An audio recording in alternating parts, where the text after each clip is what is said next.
famous residence in the world, Pennsylvania Avenue, the home of Barack Obama, and once housed Abraham Lincoln, whose memorial head coach Kalani Sitake took his Cougars to visit yesterday in advance of a big game over from Provo. The Cougars will face West Virginia out of the Big 12.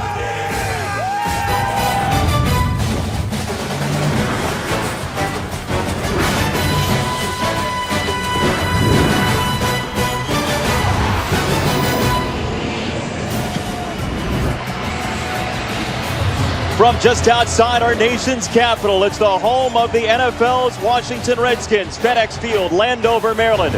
West Virginia still unbeaten, ready to tangle with 1-2 BYU over from Utah.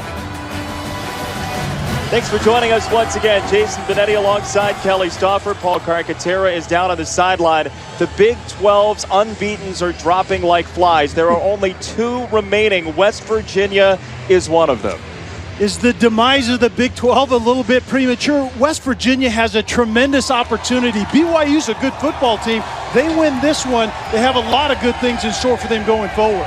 Questions from BYU all arise right now from the quarterback position. Taysom Hill, Tanner Mangum. Taysom Hill's had a fantastic career. He was thrust onto the national scene because of that game against Texas a couple of years ago. 259 yards, 3 touchdowns. But the injuries have really mounted.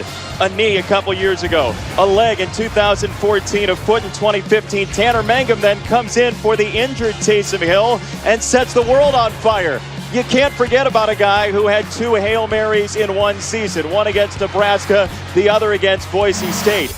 So really, as you talk about what BYU is doing quarterback-wise, how does head coach Kalani Sitake make the choice? I really think it's just simple. Taysom Hill is not the guy that he used to be at the quarterback position, but he is the guy that BYU needs right now.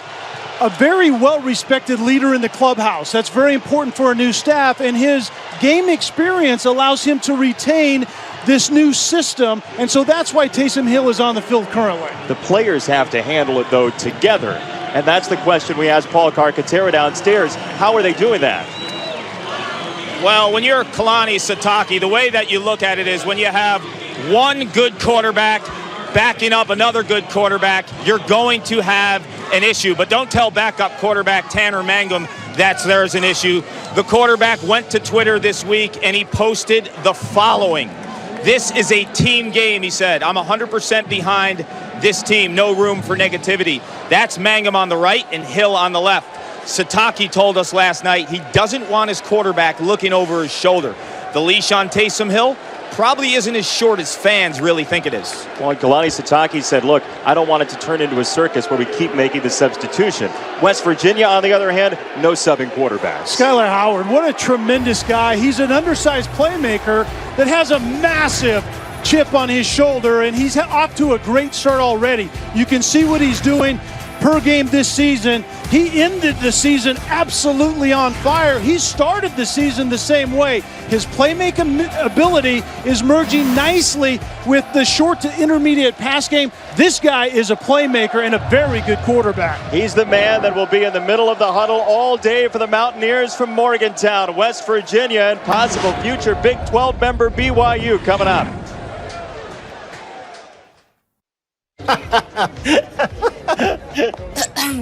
Hey, Nikki, what are you doing here? You tell me, Steven.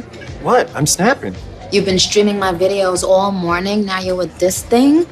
No, it's not you. It's Verizon. They limit my data. I had to choose. Come on, girl. Let's get us a man with unlimited data. Why pay Verizon more for data limits? Introducing T-Mobile One. One price, unlimited data for everyone. He is the most interesting man in the world. ¿Crees que habrá alguien tan interesante como él?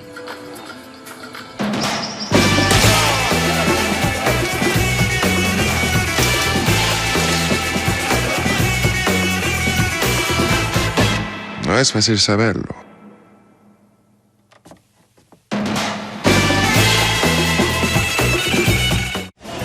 Some of the most iconic moments in American civil rights history have happened there across the Washington Mall and the Washington Monument as West Virginia and BYU get together How'd they get here, though, is the question. West Virginia's from Morgantown, which is outside of Pittsburgh. It's not that long of a way, just a couple hours for WVU, but BYU has been on the road over and over again. They've traveled east quite a bit.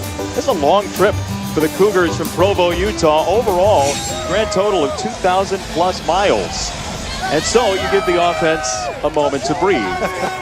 BYU will defer. The West Virginia Mountaineers will have it first. As an offense that has helped the Mountaineers go to 2-0 so far. Wins over Missouri and against Youngstown State. Shelton Gibson from just outside his end zone, and he is swarmed under at the 11-yard line. Kick coverage from BYU starts strong.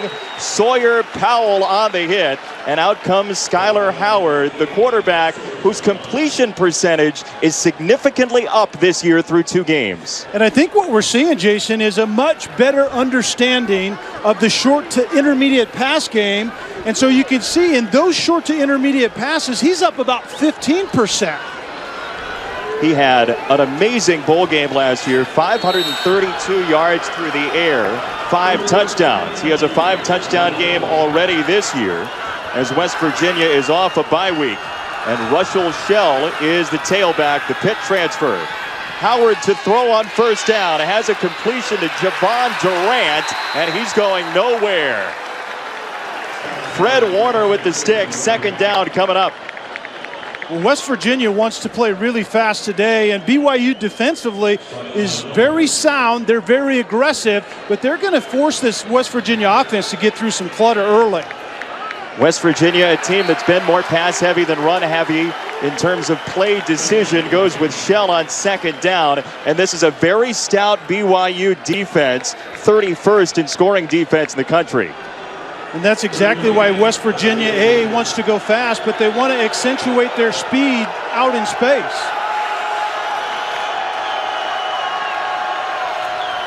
Third down, West Virginia, 40% on the year. This is a deep ball down the sideline, and it's Shelton Gibson bringing it in right around midfield. One of the big play threats in college football last year, goes for 35. The vertical threat is Gibson, and Shorts works inside, but this time it was 2 twin vertical routes outside. Durant had the other one.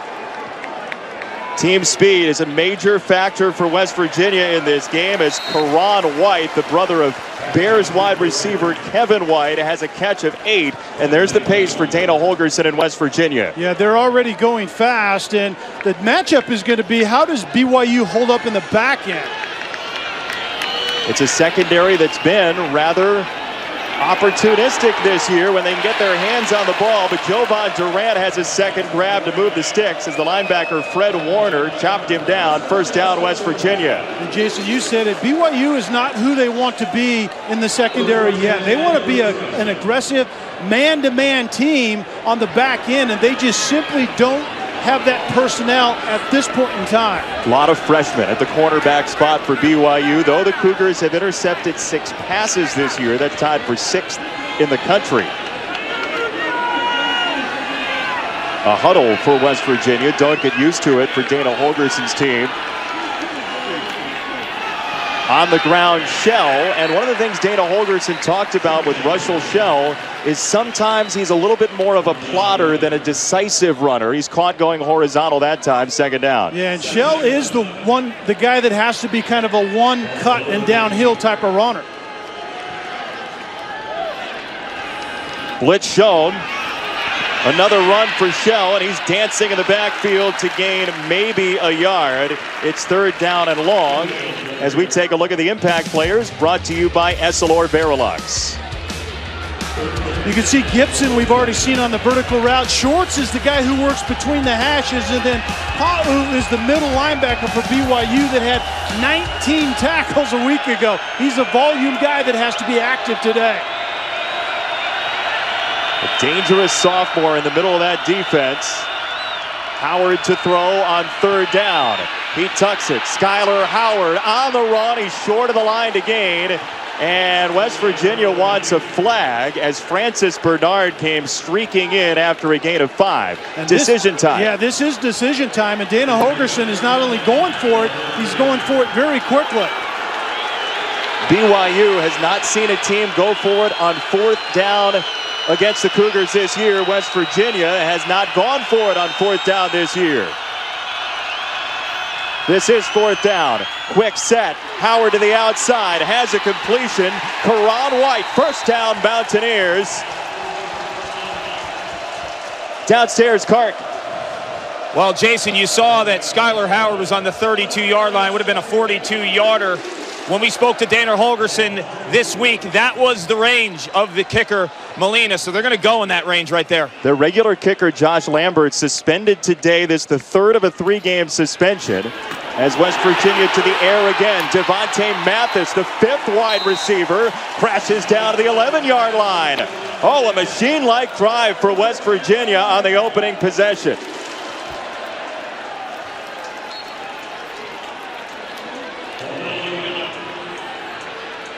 Play number 11 for Skylar Howard, who had no FBS offers when he was first coming out of high school.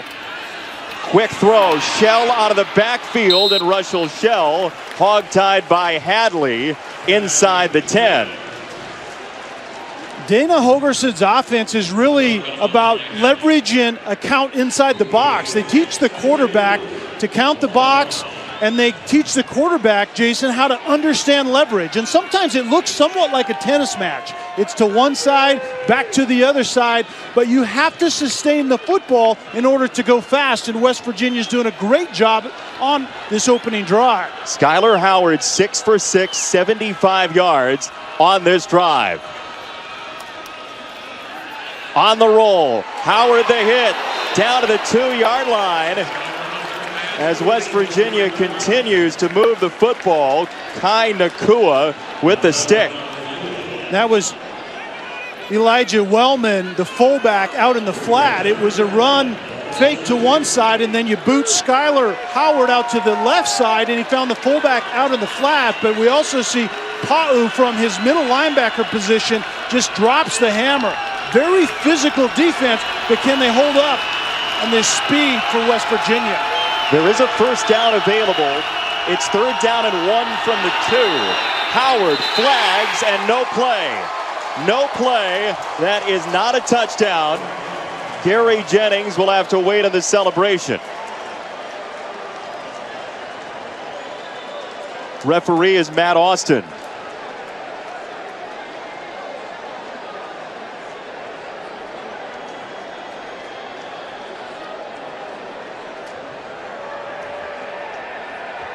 Prior to the snap, offside, defense number 13.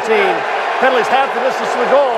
That penalty brings up the first down. So that is a first down. They do get the yard. West Virginia, if it had the choice, would trade it. BYU is wanting to get after them right up the A-gap, and that's where I think the experience with Skylar Howard shows up, because he used the snap count to his advantage, and you can see the effect that it had on BYU defensively. Shell in the backfield, 1st and goal, West Virginia. Howard on the run, pushes in for a Mountaineer touchdown. There is a flag down. We'll check the marker.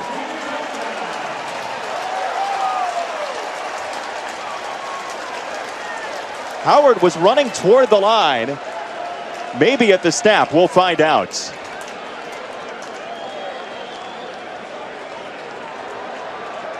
Illegal formation on the offense. More than 4 players in the backfield. 5-yard penalty.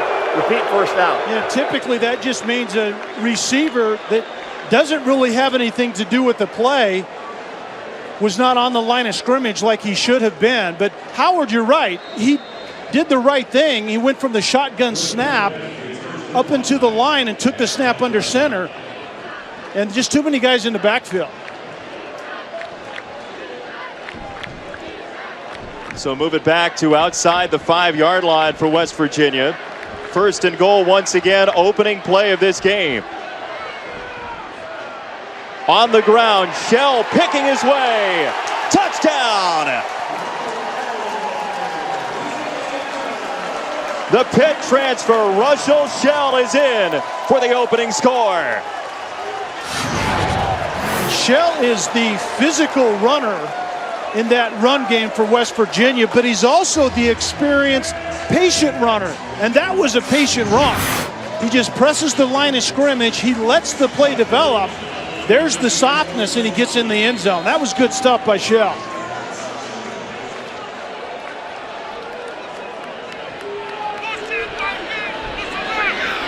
Mike Molina for the extra point. And it is good. We told you Skylar Howard's completion percentage is way up this year. It can't go up from here, though. He's perfect on the drive. 4th down to move the sticks, and then Russell Shell takes it in. 2nd score of the year for Shell. West Virginia scores first. Better life. Mountaineers fans can tailgate. If you've been to Morgantown, you know that. They've brought it here to FedEx Field in Landover, Maryland. A lot to celebrate on that opening drive for Dana Holgerson's crew, trying to get to 3-0. They converted a 4th and 5 from the 32-yard line. Skylar Howard goes 8 for 8 on the drive. And all things are sunny for the West Virginia Mountaineers. BYU touches it for the first time.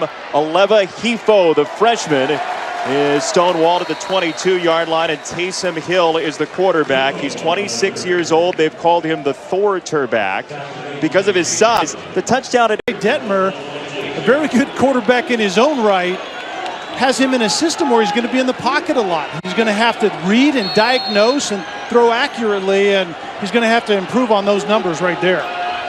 68 for 116 for the year for Taysom Hill, and he hands it off to Jamal Williams on his first carry. Boy, did he rev the engine and stick his nose out to the 32, very close to the first down marker. He gets 10 and does get a first down. Well, Ty Detmer told us that they got away from the running game too quickly a week ago. They're going to stick with it today, and that's a good example of it. Jamal Williams is an absolute horse running the football. 6'2", 220. He's a pounder, and that's who BYU wants to be offensively, a physical downhill run team. A senior out of Fontana, California, who took the year off last year for personal reasons and is back this season. Taysom Hill swings it out for Nick Kurtz, and not much there, just a couple of yards as Kaiser White decked him out of bounds. If BYU's pass game is going to typically come off of the things that happen in the run game.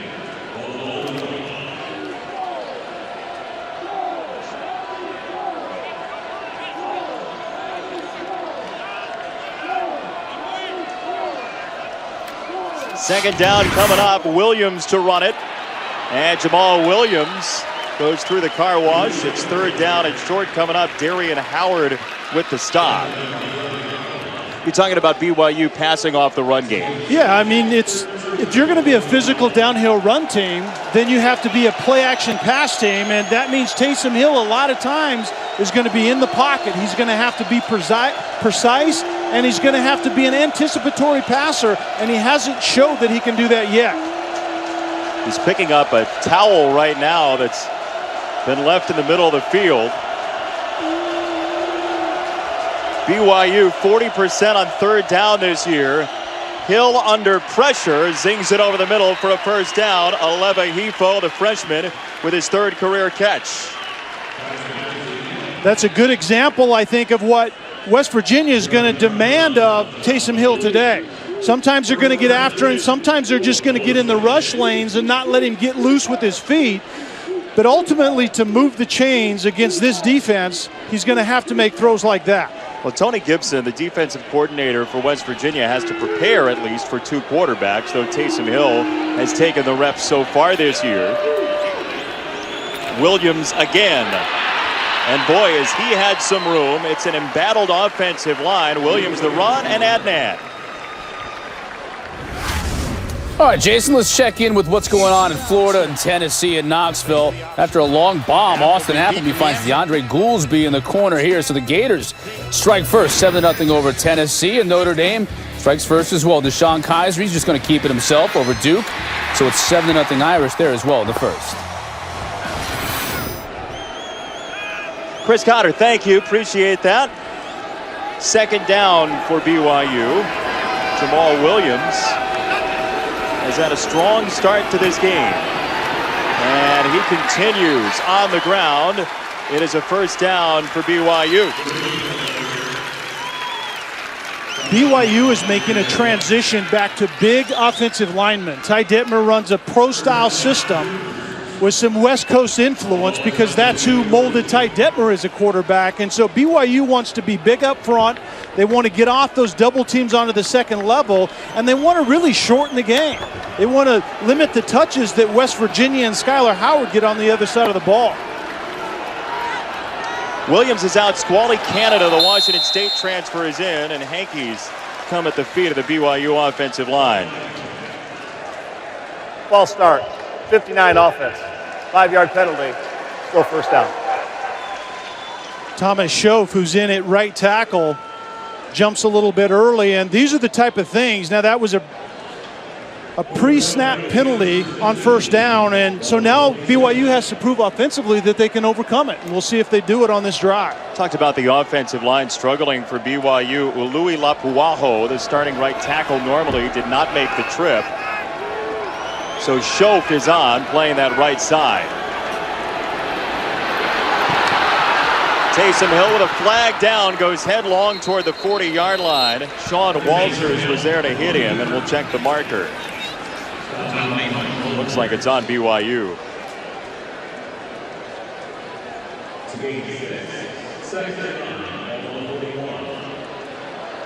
Illegal formation on the offense, number 80.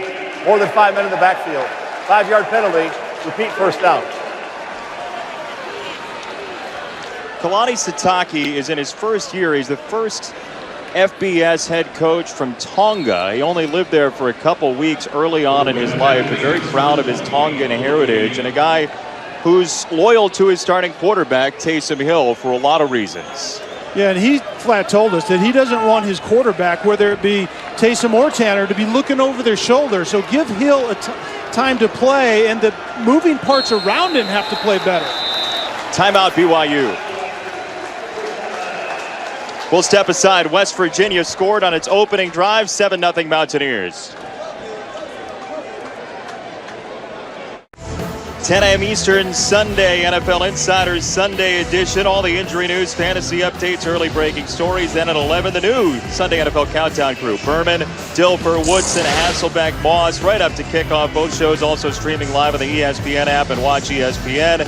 Carson Wentz has some good company through a couple games in 2016. Nice. How about that? Look at that crew. That's a pretty good group right there. 4 highly thought of quarterbacks. Eddie really likes that, doesn't he?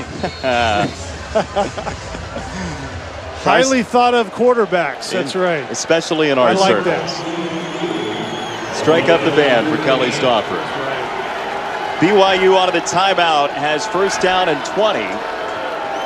Taysom Hill off of play action. Feet were moving. He still zips it in there and has the penalty yardage back to Colby Pearson.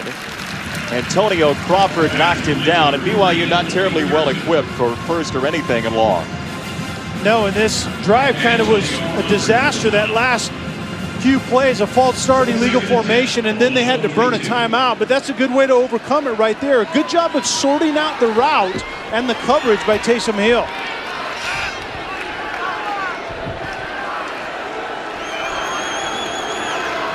Jamal Williams back in, and Williams has a couple. We check in with Carr. Well, Kelly, you mentioned transforming the bodies of the BYU linemen. Kalani Sitake told us yesterday they sacrificed meeting time, practice time, anything they could do to get more time in the weight room. They squatted every single day in the summer, which is not normal these days. He wanted his linemen to put on weight, and they were successful doing so. Look at Austin Hoyt, for example. He's on the 2 deep as a right tackle. 295. Before the summer, 265. It's a team that believes that strength will get them there down the road. They will run it. Williams into the secondary and battered inside the 30 by Tyler. First down. Chris Cotter, hello. Hello, gentlemen. Kelly, I know you remember back in the day, you used to have this big fella line up behind you. He was called a fullback. Yeah, Michigan still has one of those. Khalid Hill takes it in. They have an early 7-0 lead over Penn State on ABC. Yeah, Chris, Reese Davis refers to those guys as the unicorn of football. a dying breed. There's no doubt. We see a couple of fullbacks in this game, as a matter of fact. BYU wants to go that direction down the line behind offensive coordinator Ty Detmer. Williams breaks it to the outside and has the 25-yard line. It's second down. Tyler with another stop, and our impact players. Well, Jamal Williams is supposed to be the cornerstone of what BYU wants to go to, a physical downhill type of run game, and we've already seen that today. And yes, with LG Brown, a fullback in front of him, and then Noble Wachiku is the end pressure guy, second in the conference a year ago in sacks, and they need him to show up here today. West Virginia only 1 sack this year. 2nd and 7 for Taysom Hill with time down the sideline, out of bounds. Pearson didn't have much room. Douglas was taking him to the paint. It's 3rd down. Great protection. A very nice throw, but he just drifted him a little far out of bounds. Pearson had a step. Protection has been a problem for BYU, and so a nicely formed pocket is going to make Taysom Hill much more comfortable.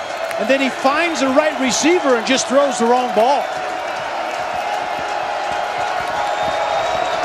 First 3rd and long today for BYU, which has converted on 3rd and 2 and 3rd and 4 so far. Just a couple of drives in, the first quarter nearly bled down. Hill with pressure coming over the middle. Mitchell Juergens diving. Touchdown.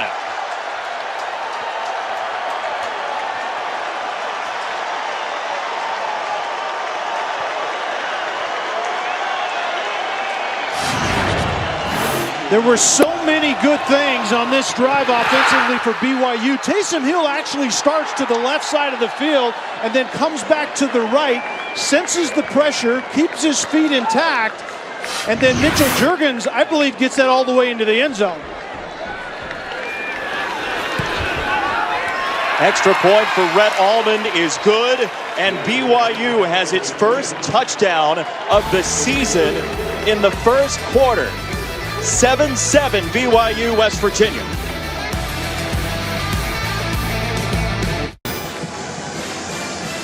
Tennessee lost 11 straight against Florida. We've seen already a couple streaks go down today. Maybe we'll see another one later on tonight. UCLA's lost 8 straight against Stanford in a dandy in the Pac-12. By the way, Ole Miss today, I mean, don't count them out either. The defense scores. The offense played very well. Lost a couple of really, really tough ones to decent teams. Alabama may be the best team in the country, but Ole Miss is for real. Returnable kick again for Shelton Gibson of West Virginia, and he has no help on the outside. All white jerseys as flags come flying in.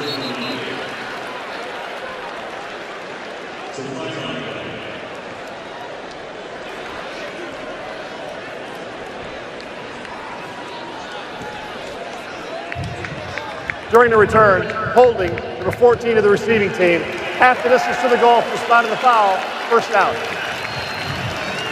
Take a look at today's Performance Spotlight, brought to you by Dickies. Well, Taysom Hill does a great job of diagnosing the pressure. West Virginia's bringing 6. His head starts to the left, but he comes back to the right and finds Juergens on time, on target. That's the way you solve pressure, is accurate passing and diagnosing by throwing to the right guy.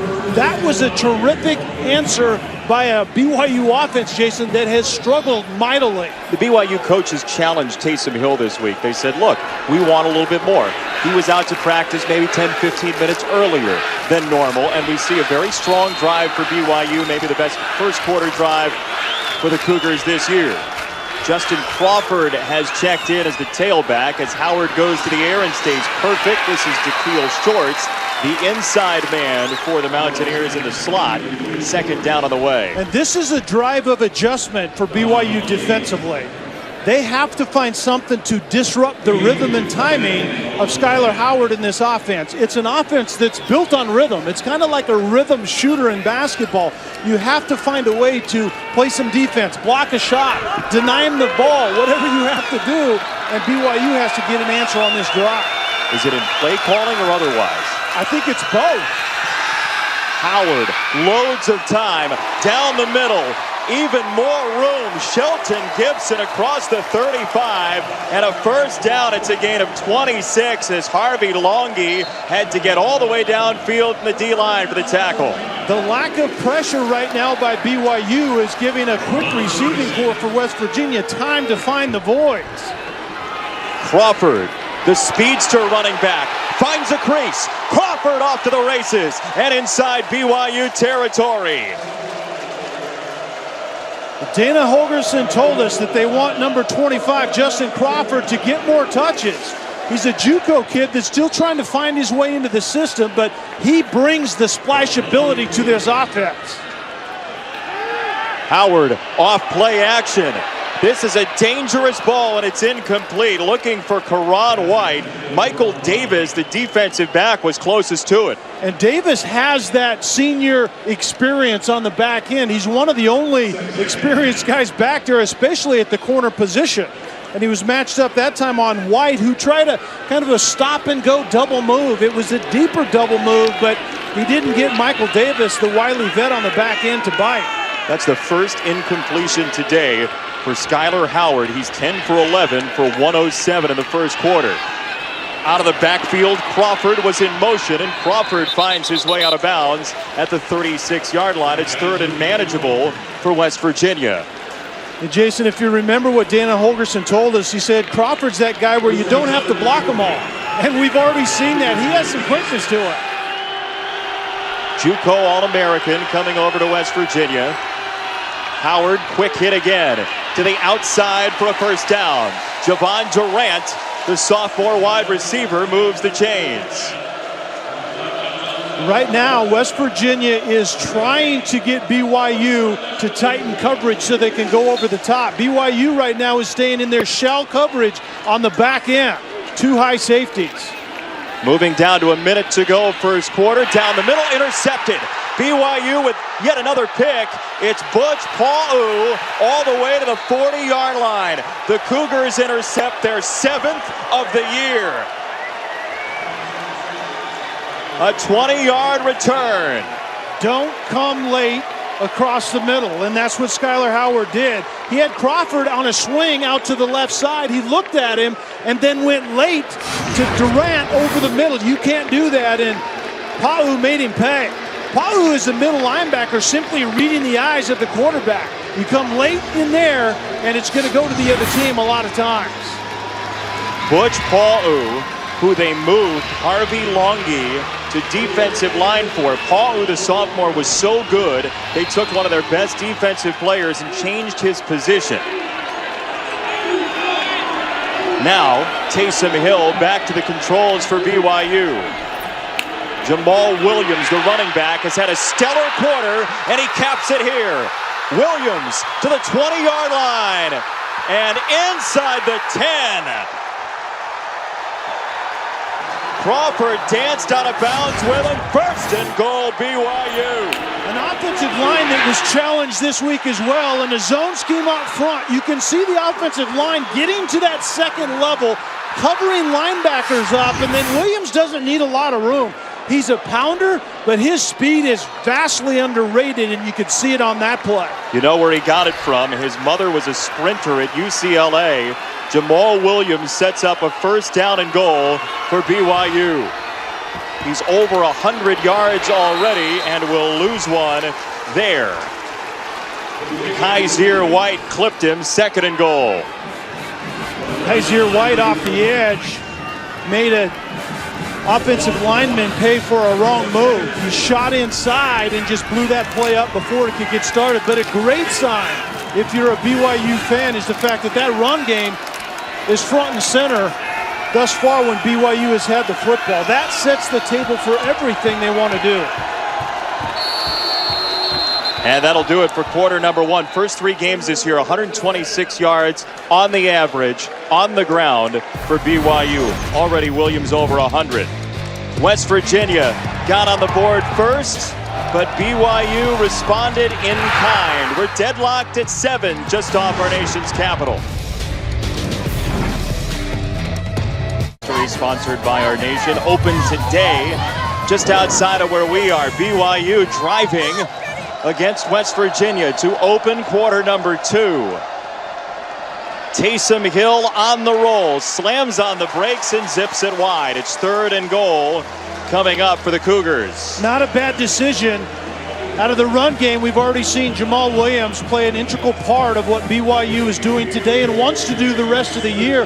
Play action off of that and boot Taysom Hill into really what is his strength, getting outside, but you have to make good decisions right here in the red zone. BYU 7 red zone trips this year, 7 scores. 4 have been touchdowns, 3 have been field goals. That was entering play today.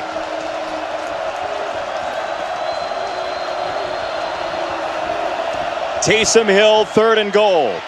Hill on the scramble, giving ground. Hill just outside of the goal line as a flag has come in.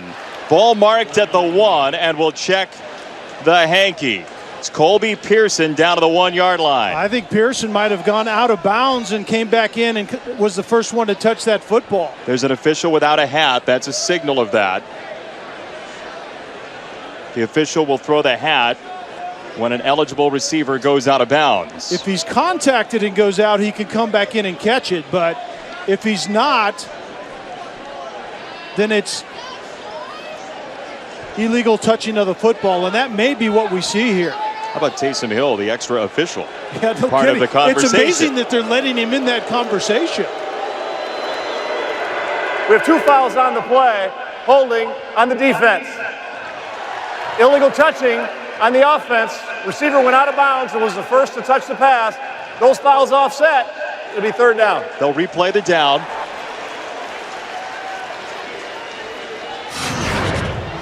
That's a win for BYU as far as I'm concerned. Taysom throws it into a tight place, but he gets forced out of bounds. Pearson does. Actually, they didn't call him forced out, or it wouldn't have been illegal touching, but I thought he got forced out right there.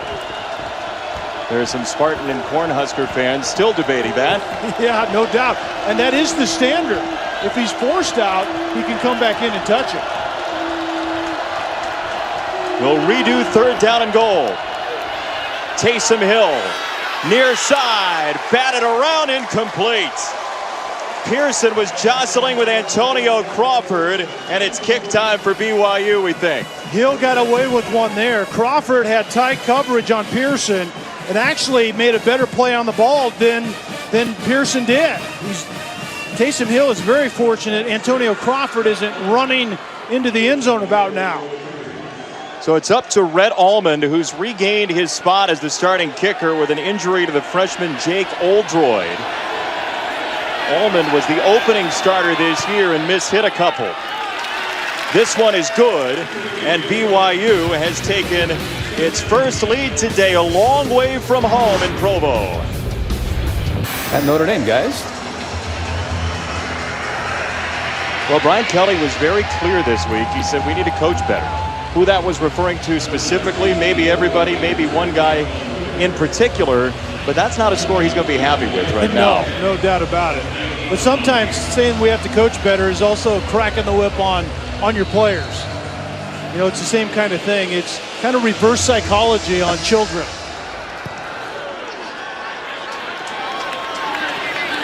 This one into the end zone. Gibson takes it out. And Shelton Gibson stonewalled short of the 15-yard line. And BYU with some wonderful coverage. Time to look at our Pacific Life game summaries so far, and the offenses have owned the day. Yeah, 2 offenses that got off to great starts because 2 quarterbacks got off to great starts, and the running game for BYU is front and center. And we talked about how hot Skyler Howard is this season, and he continues it today, but that one bad decision with the pick that he threw to Butch Pau is the difference in this game right now.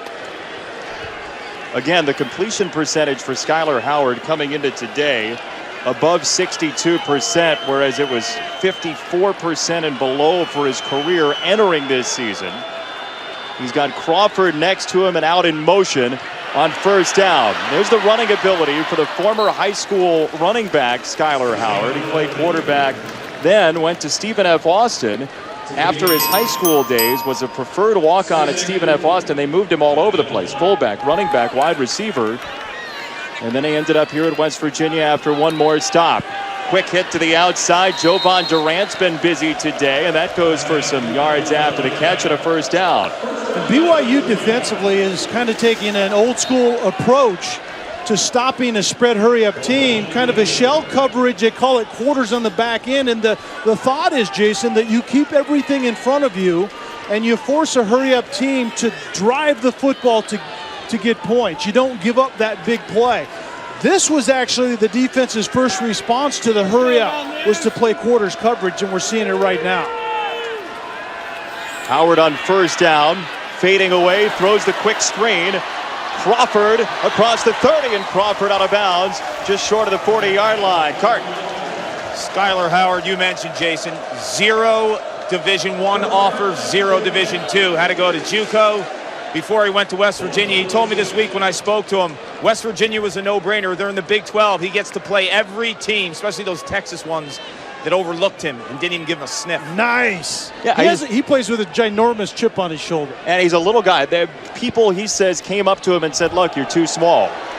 He hasn't been. Neither is Crawford. Into BYU territory and a first down. Nakua knocked him out of bounds. Can you imagine that? Somebody actually saying to you, you're too small to play the position. In this game, yes. I can imagine that. They're very particular, but you have to prove them wrong as we see Crawford running the football once again. Pitch out Howard, asking his receivers to do a lot after the catch, and they have. Jovan Durant this time, right near the 35. Francis Bernard, the linebacker, got the touch on him after a gain of 9, the 6th grab for Durant. Well, Dana Holgorsen hopes that Jovan Durant is that 4th receiver emerging from the pack. They have 3 really good ones in Gibson, Shorts, and White. And if you get a 4th out there, it makes the spread much more efficient.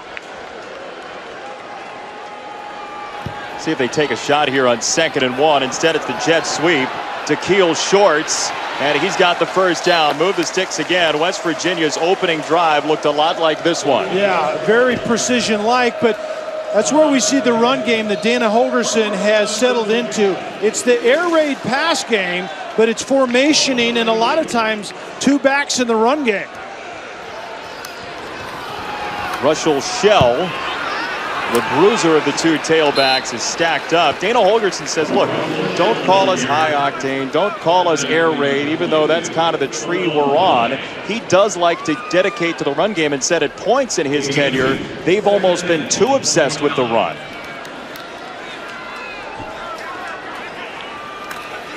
Howard off play action. It's a high ball, and it's caught by White. One of the 3 brothers White to come through West Virginia. It goes for a first down in the arms of Hadley.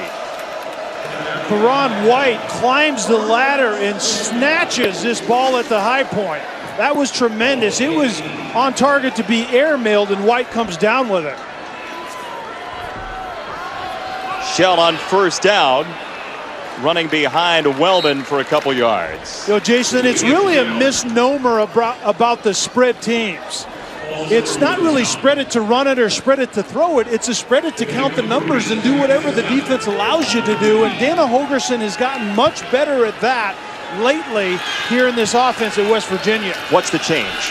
I think it's just the mentality and the ability up front. Their offensive line has gotten much better in the run game. They're much better in pass protection, but I've covered him before in the past where he's been really frustrated with not being able to take advantage of favorable run boxes. 2nd down and 7 for Howard. Still yet to be sacked this year. He throws it up and incomplete, out of bounds, looking for Shorts in bracket coverage. 3rd down. And Howard simply missed White on a skinny post over the middle. White hit beat Michael Davis to the post, and for some reason, Howard was looking to the left to begin with. It was a middle open look, and the quarterback, Skylar White, missed Karan Howard.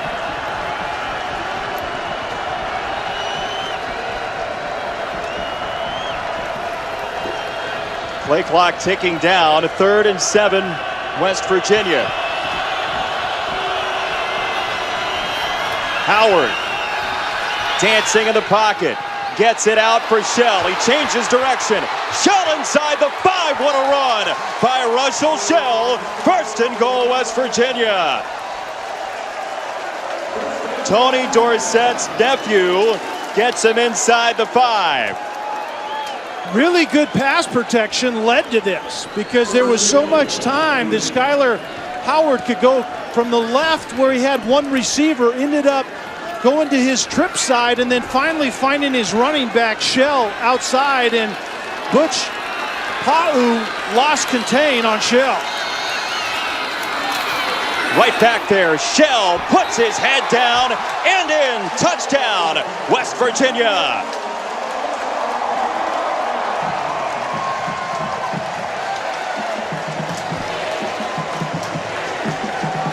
Second score for Shell.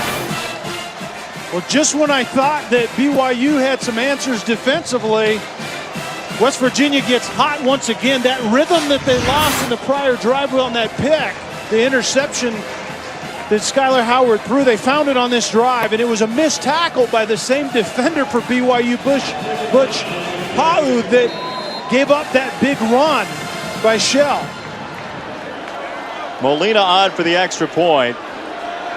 Shell, related to Tony Dorsett, started his career at Pitt. He even played in high school at Hopewell, where the stadium is called Tony Dorsett Stadium. He's out of the shadow of Uncle Tony and into the end zone twice today. West Virginia leads again. That first picture was teenage heartthrob Ty Detmer. He's also the Heisman Trophy winner from 1990. 41 touchdowns this year, nearly 5,200 yards. Now he's the offensive coordinator for BYU, and an offense that has a quarterback that feels a little bit maybe like a square peg in a round hole. Yeah, I think Taysom Hill was recruited to run a spread hurry-up under Bronco Mendenhall and offensive coordinator Robert Anai, and now they're going kind of back to the future. BYU X's and O's again, Lavelle Edwards and Norm Chow, and that's what Ty Detmer is in charge of, making that transition with a quarterback that may be better at doing other things. And that's a troubling kickoff for West Virginia. We'll check the marker. We believe we know what it is. Free kick out of bounds, 48 of the kicking team. Ball will be spotted at the 35, first down. Well, the BYU offense last season put up some gaudy numbers, whether it be Taysom Hill early in the year or Tanner Mangum later on in the season. What does it need to do to get back there? Well, I think it's all about Taysom Hill getting more comfortable in the pocket pass game. But let's be honest, the quarterback is almost always as good as the people around him. And he has receivers that were recruited in a different system as well. And offensive linemen, as Clark told us, that were streamlined to play fast, and now they're putting on 30 pounds. And so it's a transition holistically, and the quarterback is right in the middle of it. Williams has had a strong first half. He hits the pile there. And let's be clear, Ty Detmer has said, look, the reports of us talking about making a change at halftime last week at quarterback were a little bit exaggerated. We talked about essentially that Taysom Hill could do a lot of different things, sure, but everything was kind of crumbling around him. Let's attack that first. And what Ty told us is that we abandoned the run game. Well, that's the best friend of a quarterback that's learning a new system. Give it to a big running back behind a massive offensive line and let him move the chains. And that's what we're seeing more today than we've seen all year out of this offense. 26-year-old Taysom Hill, 3 very difficult injuries in his career as that goes to Aleva Hifo. He gets drilled right at the 40-yard line by Maurice Fleming, and it's third down. And this is money down. This is where Taysom Hill most likely is going to be forced to stay in the pocket, maybe pressure, and he's going to have to read, diagnose, and get to the right guy on time. You know, 3rd and 5 is where a pocket passer has to make hay. We'll see if Taysom Hill and BYU can do it right here. West Virginia, 27 straight games holding the opponent under 50% on third down. BYU is 3 for 4 today. Hill to throw. Pocket holds up, and Hill has himself a first down to Hefo one more time. The freshman getting integrated into this offense. And beautiful all the way around. Hefo was the guy setting in the zone in the middle, and the ball comes out on time, and there was protection, and the quarterback Hill found the right guy. Really good protection, a prototypical pocket, and then the ball comes out to the right guy in the right place. There was a vertical route outside, creates a void right there on the numbers, and that's what had to work, and it worked well in the change move once again. Play action for Hill. Quick hitter on a drag route. It's Nick Kurtz for not much. Taysom Hill has been through so much. Mentioned he is 26 years old. He's 11th active in total offense in FBS football, but the injuries piled up. I mean, you look, a broken leg to end the season 2014, the LCL. Those two in 2012 and 2014, he was hit by the same safety for Utah State. The career is over for most players with just one of those things.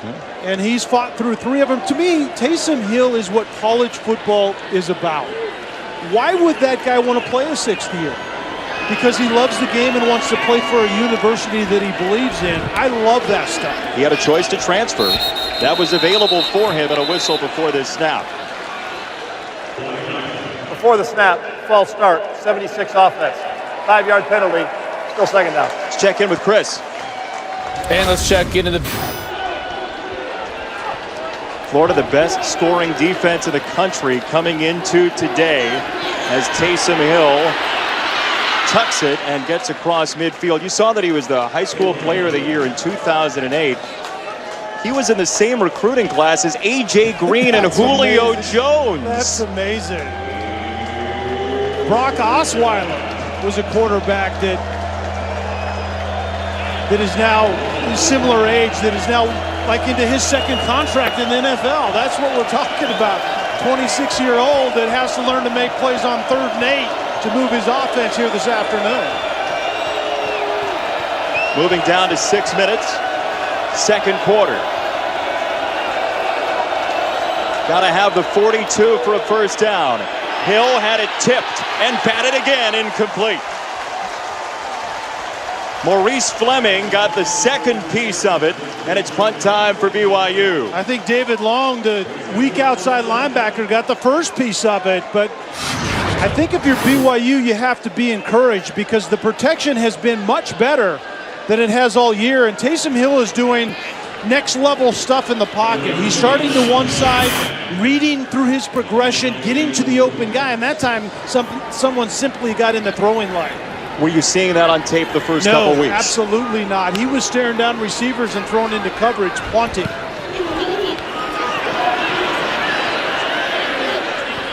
High kick that checks back to the 21 for Johnny Linehan. 14-10 West Virginia, just outside of D.C. Tonight after Arkansas and Texas A&M, Sports Center at night with Scott Van Pelt. Busy day, and SVP will do it his way. Sports news and highlights. Sports Center with SVP after college football on ESPN. Also streaming live on the ESPN app and watch ESPN. Kark, what do you have? Well, Jason, right before this offense took the field, he was breaking down everything with Skylar Howard. That's Dana Holgorsen, the head coach. This is his offense, even though he's the head coach. He's got his hands everywhere. So energetic, too. I saw his hat in 3 places, on forward, backwards, and sideways, and then he walked away, slugged a Red Bull. No, he did not. Yes, he did. Why do you think he has so much energy? You need to tell him to say no to caffeine. That dude does not need that. His offense continues to move. I mean, look, the offense goes tempo. The coach might as well go tempo as well, and right? And you know what? Skylar Howard is like the mere player of the head coach. I don't know that he's slugging Red Bull on the sideline, but that's the way Skylar Howard plays the game. Just like what Kark just described about his head coach. Crawford out of the backfield. Howard under rare pressure. He gets out of it. Howard tucks it and runs and finds his way out of bounds. Harvey Longy took him toward the sideline, and it's third down. 4 of 5 seasons to a bowl game for Dana Holgorsen. He has West Virginia well positioned. 1 of 2 unbeatens remaining in the Big 12. Baylor is left as well with a game against Oklahoma State. later on tonight. I think a really important 3rd and 3 right here for BYU. BYU offensively or defensively has to find a way to get off the field. They'll run it, and BYU swarms the run. Nowhere to go for Crawford as Logan Ta'ele, the senior defensive lineman, made the stop. I just have a sense that was an important drive for BYU defensively. I thought they had made a nice adjustment in the game. They're not really pressuring Skylar Howard a lot. They're playing a lot of coverage on the back end, but they didn't tackle very well, and that time they tackled well, and they're going to force a punt. We're going to put out an APB for Billy Kinney. This is our first look at him. The sophomore punter from Morgantown is Garrett Juergens on the return. His brother scored a touchdown earlier, and Garrett up to the 41. BYU will take aim at this 3-3-5 look for West Virginia.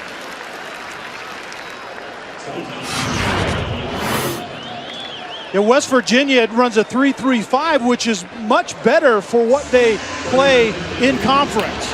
3 down, 3 linebackers, 5 guys in the secondary. Essentially, they're always playing in their nickel, and sometimes that doesn't hold up that well against the run, and we've seen it multiple times today where Jamal Williams has made him pay for that. But on the defensive side in pass coverage, that's where it pays off. In conference, it's beautiful, but they have to hold up to what's turning out to be a pretty physical run game for BYU here early in this one.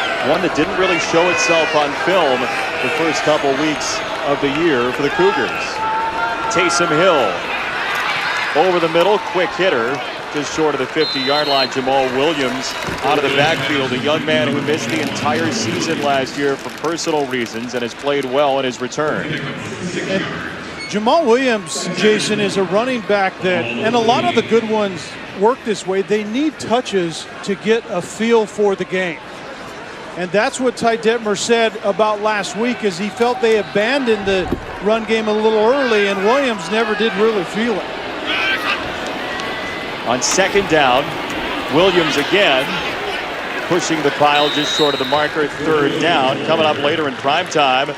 3-0 SEC West teams go toe-to-toe at Jerry World. Number 17, Arkansas. Number 10, Texas A&M. Streaming live on the ESPN app and watch ESPN. Brett Bielema trying to get 4-0 for the first time at Arkansas. I remember last year they had that early loss to Toledo. Yeah, crazy one. They haven't been very good starters of the season, so if they're starting better and can finish like they have finished, the Hogs may be in heaven. First down for Taysom Hill. He's under pressure, and he is sacked. Hill goes down. It's Justin Arndt, who had a wildly effective game against Missouri and trying to bounce back from a couple rough ones here. How about the decision here? West Virginia gets good penetration on this short yardage play, but in the end, Taysom Hill does a nice job of just getting what you can out of it. And that was a good decision once again, but not a whole lot there. Some rough plays for Arndt 2 weeks ago before the bye. West Virginia didn't have its best defense out there for Youngstown State as they rush Hill again. It is intercepted. Picked off by West Virginia's Rasul Douglas, and he is gone.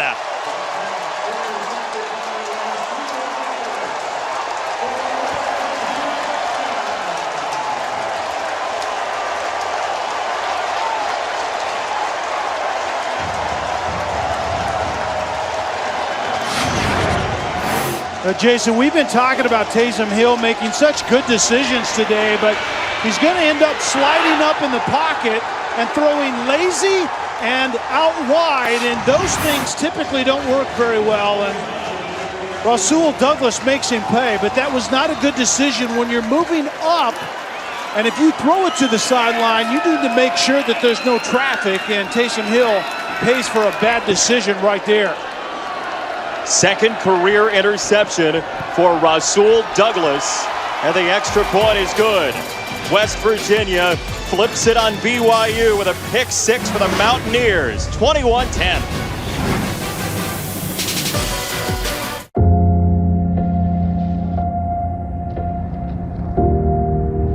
A car should only be measured by one thing: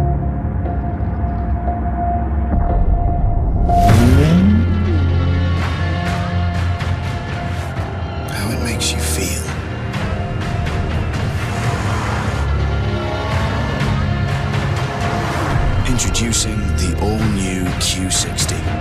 Infinity. Empower the drive. Is your lunch break a race against the clock? You run here, you run there, until everything comes to a screeching halt. Tick, tick, tick. Now is the time for a 5-hour energy protein shot. 21 grams of protein, the energy you need for the rest of your day, and 100 little calories. It's not lunch, it's energy and protein, and a lot faster than fast food. 5-hour energy protein shots. Energy, protein, 100 calories. What a lovely home you have. Is this your family? Yeah, that's my daughter, my son, and that's Hey, Kool-Aid Man! husband.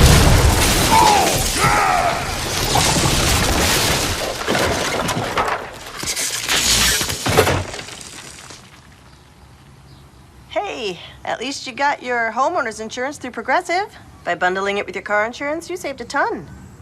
Yeah. Do you want to see the rest of the house? I can actually see a lot of it. Hey, Nikki, what are you doing here? You tell me, Steven. What? I'm snapping. You've been streaming my videos all morning. Now you're with this thing? No, it's not you. It's Verizon. They limit my data. I had to choose. Come on, girl. Let's get us a man with unlimited data. Why pay Verizon more for data limits? Introducing T-Mobile One. One price, unlimited data for everyone.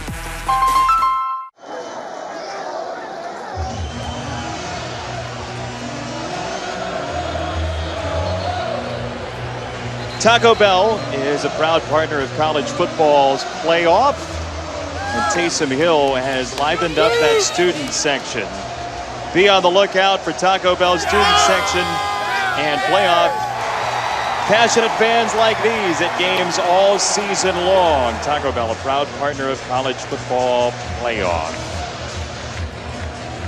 Well, when West Virginia can get points from their defense, in addition to with the rhythm that their offense has played in at times today, this may be a Big 12 team that has something to say before this season ends.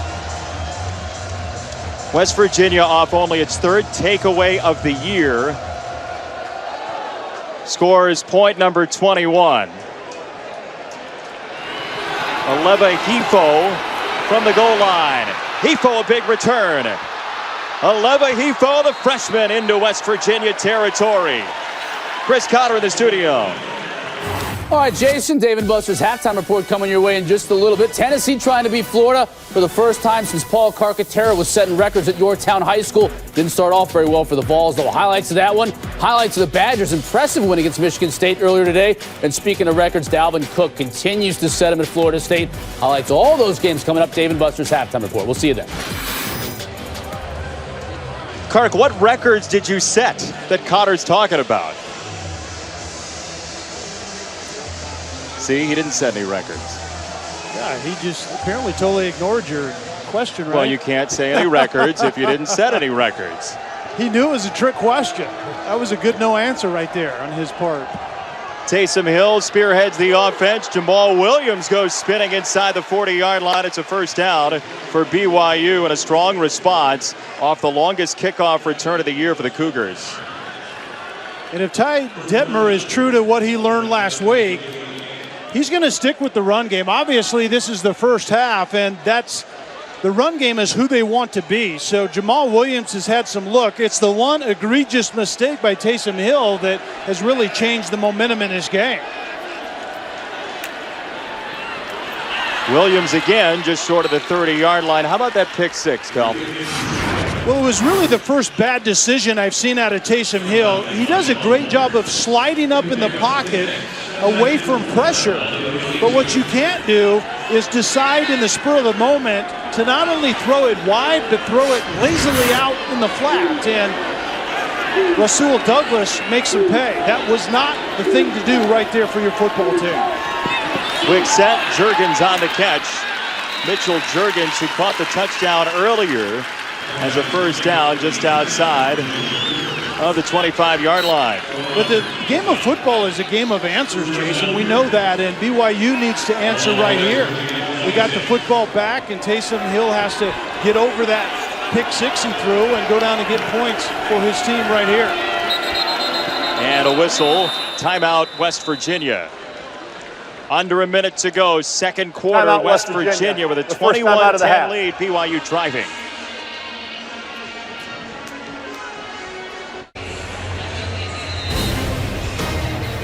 Week 3 Monday Night Football, to the Superdome we go. Matt Ryan of the Falcons, Drew Brees and the Saints, 8:15 p.m. Eastern. It's the 10-year anniversary of that amazing game post-Katrina.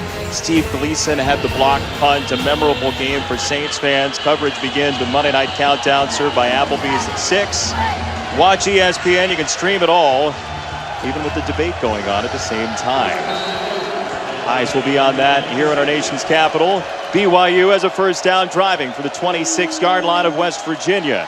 Taysom Hill takes it straight up the gut, and that's some of the stuff we've not seen under Ty Detmer, the design runs. 2 timeouts remaining for the Cougars, now down to 1 with that one. Yeah, good use of the timeout. They had 2 of them, and the rule of thumb is when you get under a minute, burn one of them, and that's what BYU did. But the ability that Taysom Hill has to run the football, Jason, allows them to essentially present a 2-back running game, even though they have 4 wideouts in the game. And that's what Ty Detmer has to learn to use. Ty couldn't do those things himself, so he has to learn to do it with a quarterback like Hill that can. Ty had a nice NFL career, but there are certain things that he could do. And that was not one of them. Taysom Hill, we told you about the 2 quarterbacks off the top. Your assessment of how he's played in the first half? I think outside of that really bad decision, I have really been impressed with the jump he's made with his pocket presence, going through progressions. But you know what helps that? Pass protection. They can talk all they want about the quarterback, and the fans are the ones that do that. The coaches didn't do that with us. They said the people around him have to play better. You know who's playing really well today? BYU's offensive line. 67 yards for Taysom Hill. BYU down 11. A field goal certainly would help. Would love the end zone if you're the Cougars, as that one's behind the intended target, Juergens, and it's third down. What West Virginia has changed to a little bit on the back end is they're playing kind of man-zone combinations, which puts the burden on the quarterback, Taysom Hill, to find the guy. Is it zone where my receiver's sitting down, or is it man where my receiver's going to run through that void? That's difficult sometimes if you're not on the same page as your receivers, as we saw on that play. Under a minute to go, first half. BYU will get the ball after halftime. Taysom Hill gets out of the pocket, eludes the rush. Hill on the run, sees the marker. Taysom Hill lost the ball. It's on the deck just outside of the 10, and we'll see who came up with it. It looked like Colby Pearson flopped on it, and he did. Well, in the meantime, this clock is running, and Taysom Hill needs to get to the line of scrimmage and kill this football. Chains are moving on the first down. 35 seconds to go, first half. You know, Jason, and a timeout, West Virginia, before that spike. West Virginia uses a timeout. Very interesting call. I'm not sure about that. Why would you do that? Timeout, West Virginia. I don't really have a quality answer. I mean, obviously you would call a timeout if you're not exactly sure what the call is defensively, but it was well before that point. It was apparent BYU was going to kill the football. But that last run by Taysom Hill was exactly where you ask a physical athlete that's playing quarterback to be that guy. That was a good use of it. Good job by Taysom Hill getting out of the pocket when he should, and now he's a big bruising athlete. This is when you use it, but you have to have ball security. It was recovered immediately after the play by Pearson.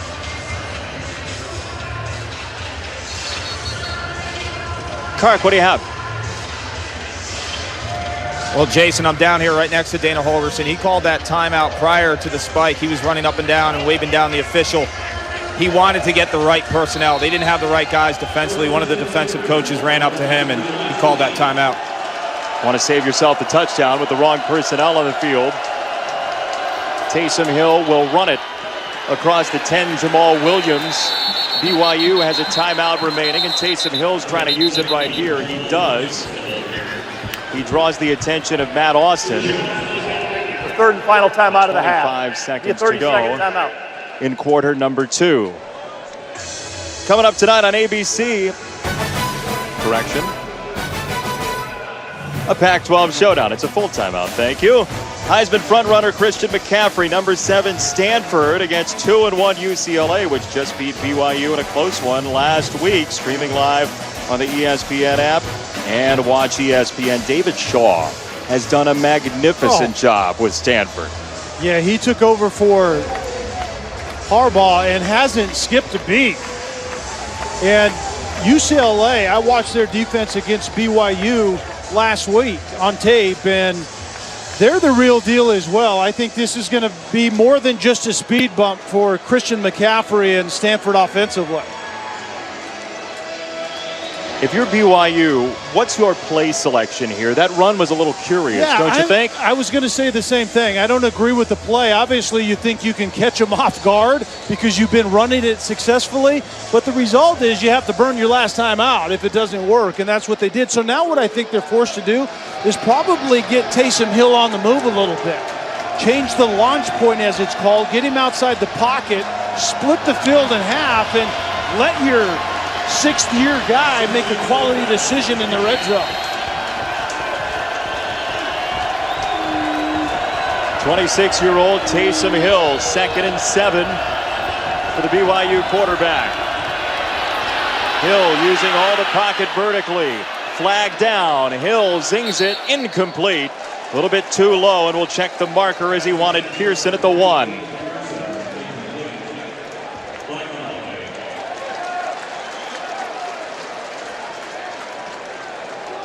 This is going to be marked off a hole on BYU as Taysom Hill got outside the pocket. Holding, offense 79, 10-yard penalty, repeat second down. It's the Southern Utah transfer Andrew Eide, who started 10 games last year for Southern Utah, and now back to the 20 for a kicking game that's a little bit hazy for BYU. That's a good way to put it. On its first kicker for the 2nd time. Yeah, the first kicker comes back. I don't know whether that's a good thing or not. Those guys tend to play in their heads a lot. 2nd and 17, under 20 seconds first half. Taysom Hill to the sideline, room to roam for Juergens, and Mitchell Juergens inside the 10. Got to get to the line and spike this thing. Clock ticking down for Hill in the offense. Taysom Hill under center to spike it down. You can't spike the ball, Jason, with less than 3 seconds left. This half is going to be over with.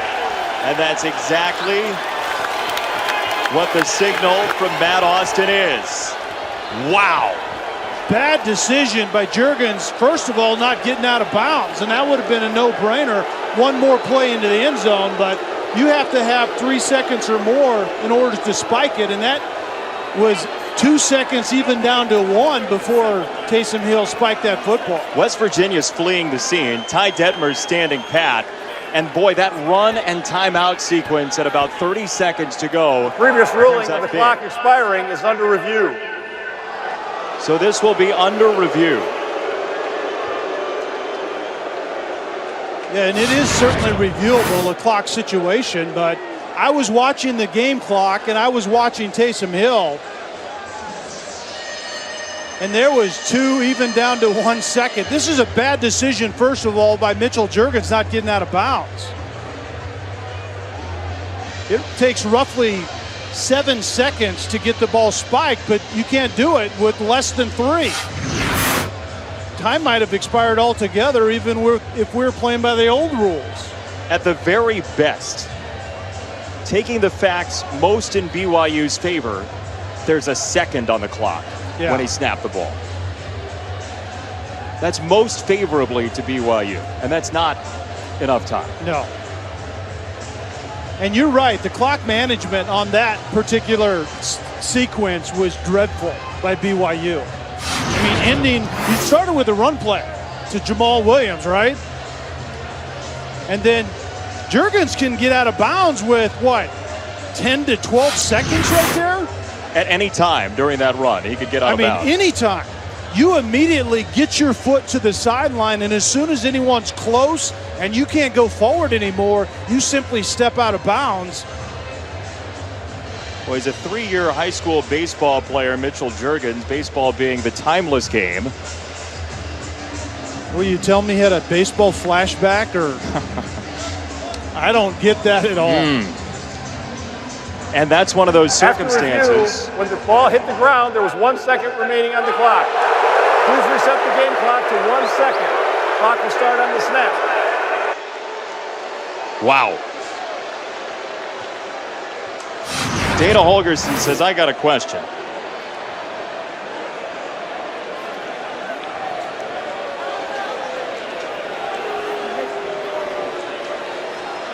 Watch the clock moving down.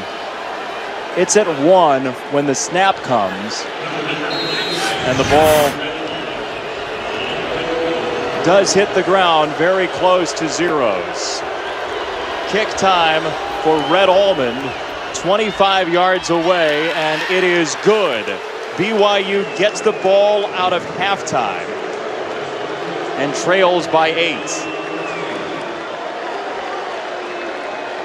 Taysom Hill, we talked about Taysom Hill having things go haywire around him. It happened again on that final drive. BYU escapes with 3 and Karks with Dana Holgerson. Coach, I saw you addressing the officials after that. What did you have to say?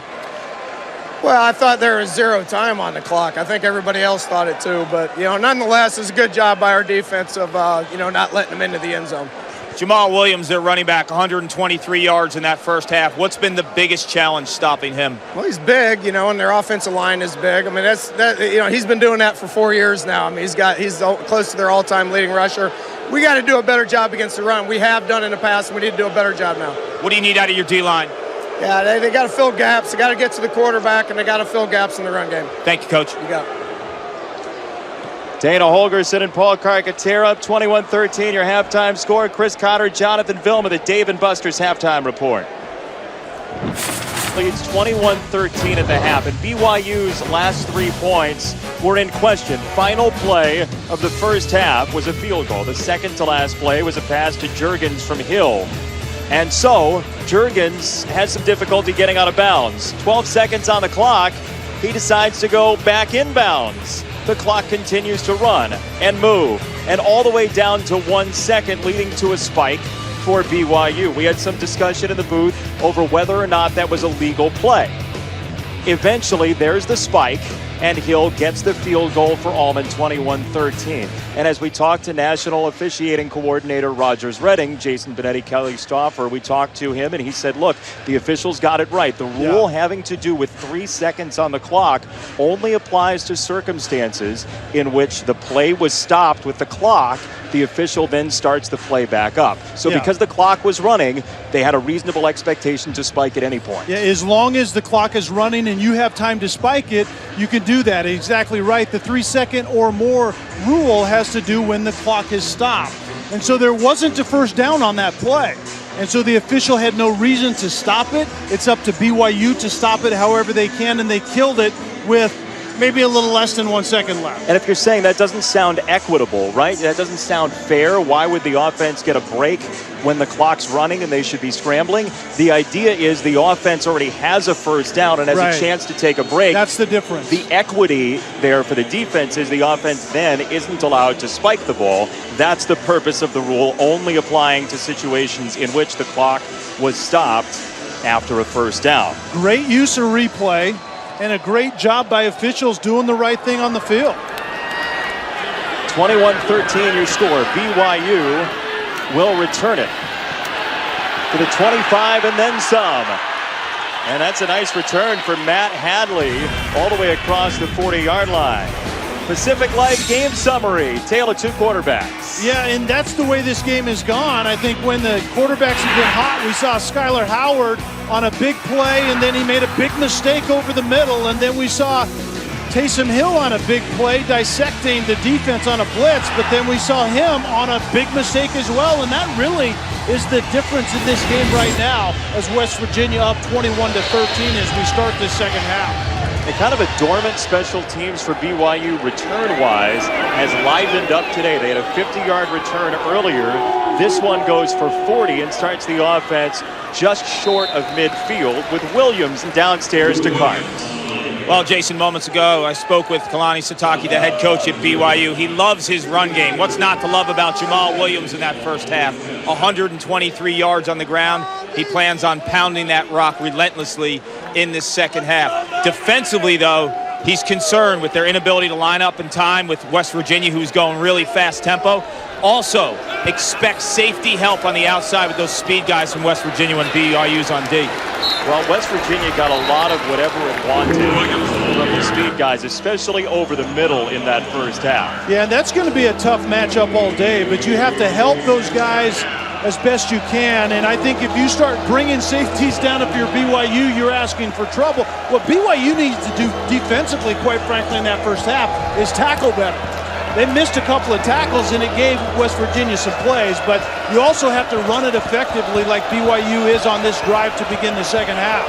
Over 2,000 miles from home in Provo, Utah to Landover, Maryland. 3rd down and 3 for Taysom Hill, who throws a low ball and makes contact with Juergens. Mitchell Juergens, who did not get out of bounds on that second-to-last play in half number 1, gets a first down here. BYU will live with this type of offense the rest of the season. 2 quality runs to get in 3rd and manageable, and then really you can run it for a first, or you can throw it like Taysom Hill just did to Juergens to convert and move the chains. It's called a mix down, and you want to be in a mix down, pass or run on 3rd down to convert. A couple of long drives in the first half for BYU. Taysom Hill steps up and has a lot of green. Hill on the run across the 35 and a first down for Taysom Hill, wrapped up by Arndt. It's a gain of 12, and that's what Taysom Hill brings you. A raw skill set pocket passer needs to learn to use his legs when he needs them, and this is a great time to run the football. You don't want Taysom Hill getting out prematurely. You want him getting out on time, and that's a good look at it. Squally Canada, the backup running back, has checked in. Sophomore transfer out of Washington State. Ball security for number 22. Came into the Las Vegas Bowl last year, fumbled, didn't play again, and down goes Taysom Hill, sacked by Noble Nwachukwu, the redshirt senior, his first sack of the year. And in this 3-3-5 alignment from West Virginia, Nwachukwu is that built-in pressure guy. He comes up inside, and that's another indication that in pass protection that BYU still drops assignments a little bit when they have to communicate and trade things off, and that was a good example of them not doing it effectively. Squally Canada remains in, and the transfer gets a couple yards into Nwachukwu again. Squally Canada, whose name is actually Bryant, but his father called him Boo Squally because he used to stare at a tree that wavered back and forth in their backyard. And sadly or not, it stuck as his first name. Well, sadly or not, that sounds like a kind of a sad story to me. I mean, you have nothing better to do as a small child but to stare at foliage? I don't understand that. 3rd down and 11 for BYU. 6 for 9 on 3rd down today. Hill on the run. Hill with loads of room. Taysom Hill hurtling inside the 10-yard line. Oh, that was shades of years ago. There are Longhorn fans having nightmares. Ty Detmer told us that they challenged Taysom Hill this week. We need more out of you, and you need to demand more out of those around you. A gifted athlete learning to be a pocket passer, but he hasn't forgot the dynamic element in running the football. That's a 27-yard run for Taysom Hill to set up the run game in Williams. And Williams is in. Touchdown, BYU.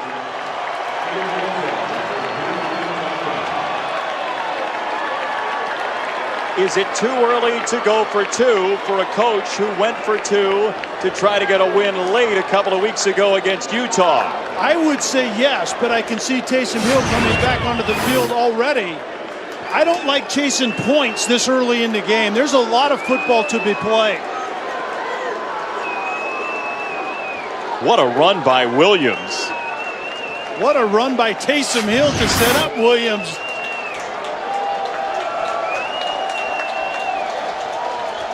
Two-point conversion for the tie for BYU. Typically, you would see Hill sprint out into the side to the right that he has three wide receivers. Hill to throw. End zone. It is tipped around. And Kurtz and Douglas fighting for it. It's incomplete. Well, the attempt was pretty straightforward. Kurtz is at 6'6", 215 pounds. And then Douglas is a 6'2" corner. But, Jason, throw the ball up to your 6'6" guy and let him go make a play. This guy can do it. Taysom Hill at 26 brings his team to the end zone, but Nick Kurtz couldn't haul in two, so BYU's trailing by a pair. Incomplete stands on the two-point conversion for Kurtz. The ruling confirmed during the break, and Kurtz didn't have control before he hit the out-of-bounds line. And the problem was you put your 6'6" wide receiver out there and you throw a ball that a 5'10" guy can compete with. And Douglas is a very physical corner, number 13. He's 6'2" and was the more physical guy on that play, but you put 6'6" out there for a reason. You have to get the ball out quickly if you're Taysom Hill, and you have to drop it down the corner of the back pylon, and that wasn't executed well. So West Virginia gets it back with the lead. First touch of the second half for the Mountaineers and Shelton Gibson. The big play wide receiver with flags littering the field. He's inside his own 10. Dangerous field position for the Mountaineers.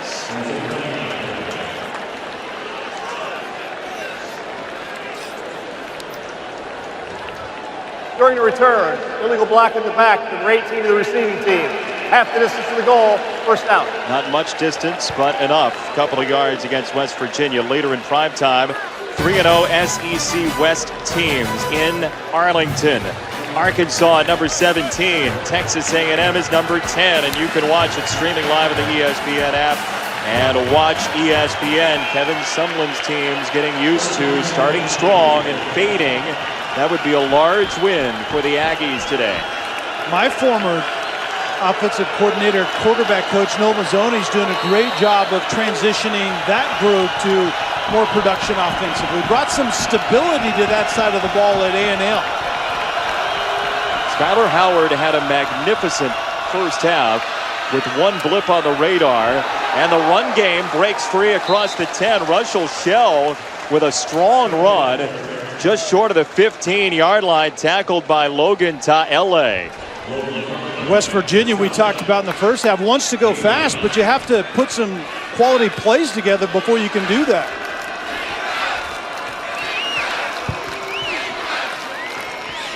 Shell again on 2nd and 1. Threads it through to the 18-yard line. First down for the Mountaineers. This West Virginia team, that opening drive was machine-like for West Virginia. Skyler Howard was perfect on that drive. He did throw one interception in the first half. Your assessment of his first half? I think the first half was good outside of that mistake, but I think he was a little out of rhythm. That first drive that looked like a picture-perfect drive was a good mix of run and pass, and we haven't seen much of that since. Looked like Longy was offside. He got a really strong start as Shell on the run gets clipped by Nakua, and the flag comes in. Let's just put it this way. If Longy was in the Olympics, he would have been disqualified. He got a jump start. Offside, defense number 31, 5-yard penalty, repeat first down. He's a Utah transfer, Harvey Longy, who started there as a defensive end. He then went on a mission for a couple of years, transferred to BYU, wanted to and became the middle linebacker, now the defensive end again. And that is Longy, and they actually called number 31, Sai Tautu, on the field because Longy went over to the sideline. He's hiding over there. Howard over the middle, and White is absolutely blasted, but he keeps his feet. What a play by White as Butch Pa'u met him first and couldn't get him down. White was running a crossing route against a zone coverage, and if the receiver and the quarterback aren't on the same page and the receiver carries you into the next window, in this case, Butch Pa'u was there to blow him up. White did a great job of hanging on to that football. Brother of Kevin White, who's now in the NFL, former first-round pick of the Bears a couple of years ago. Howard to throw again, gets it out to Crawford, who put it on the deck. Incomplete, 3rd and 4 coming up. And here's the hit by Pa'u on White. White hangs on, but Pa'u diagnoses the crossing route, and then White got his head around just in time, or that would have been a decleater. Pa'u brings the lumber. White did a great job of securing that football. Crawford stays in after the drop. West Virginia leading by 2 as a 3rd down. 3 rush for BYU. Howard flips it out into the flat and has Crawford for a 1st down and then some across the 40-yard line. Fred Warner took him down way upfield, and Crawford atones for the drop. Miscommunication defensively for BYU. Completely dropped Crawford. Kafusi, the big defensive end, was actually playing a robber in the middle, trying to get in that throwing lane. Howard wanted to launch. Now uses Crawford as a blocker and gets tripped up just short of the 50-yard line by Tomasi Laulile. And 2nd down coming up. Skyler Howard, the undersized quarterback, as many said.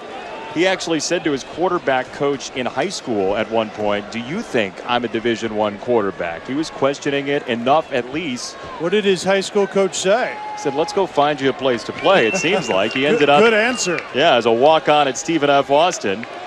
As Kennedy McCoy, the freshman tailback, checks in for the first time today. And here is McCoy, who's got game-breaking speed and picks up the 1st down into BYU territory. Kennedy McCoy, who the coaching staff said they wanted to get more involved this week, has his 1st carry. Dana Hogerson said that McCoy was a deer in the headlights against Mizzou and actually looked much better in the 2nd game against Youngstown State. Howard, this side. He's got a completion. That's Gary Jennings, the sophomore. And West Virginia continues to move the ball. That's where Skyler Howard is much better since the end of last season when he got hot. That's what he's doing much better. His feet and eyes are tied to his arm, and he throws the ball accurately short. 22 for 26. For the senior out of Fort Worth, Skyler Howard.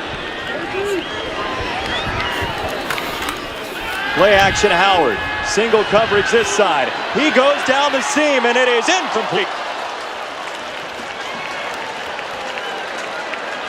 He was looking for Devontae Mathis and couldn't find him. Tanner Jacobson, the strong safety, number 25, was on the coverage, and it was tremendous coverage.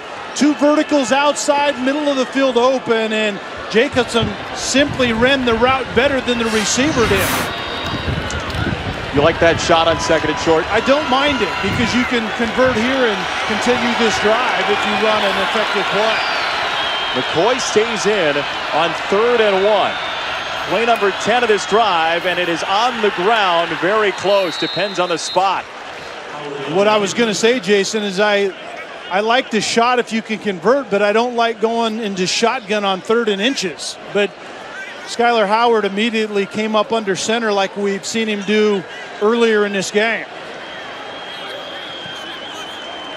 The spot of the ball is just short of the 38-yard line. If they have this 1st down, it's going to be by an inch.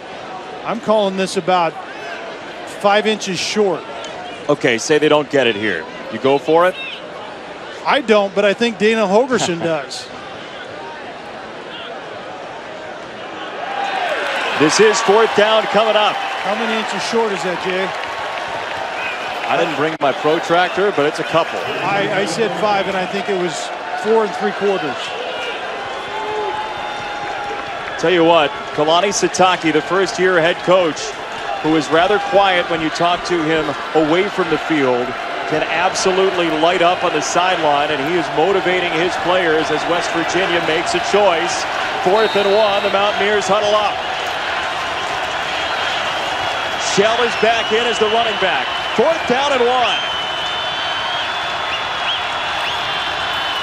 Howard can't find room. Howard is down.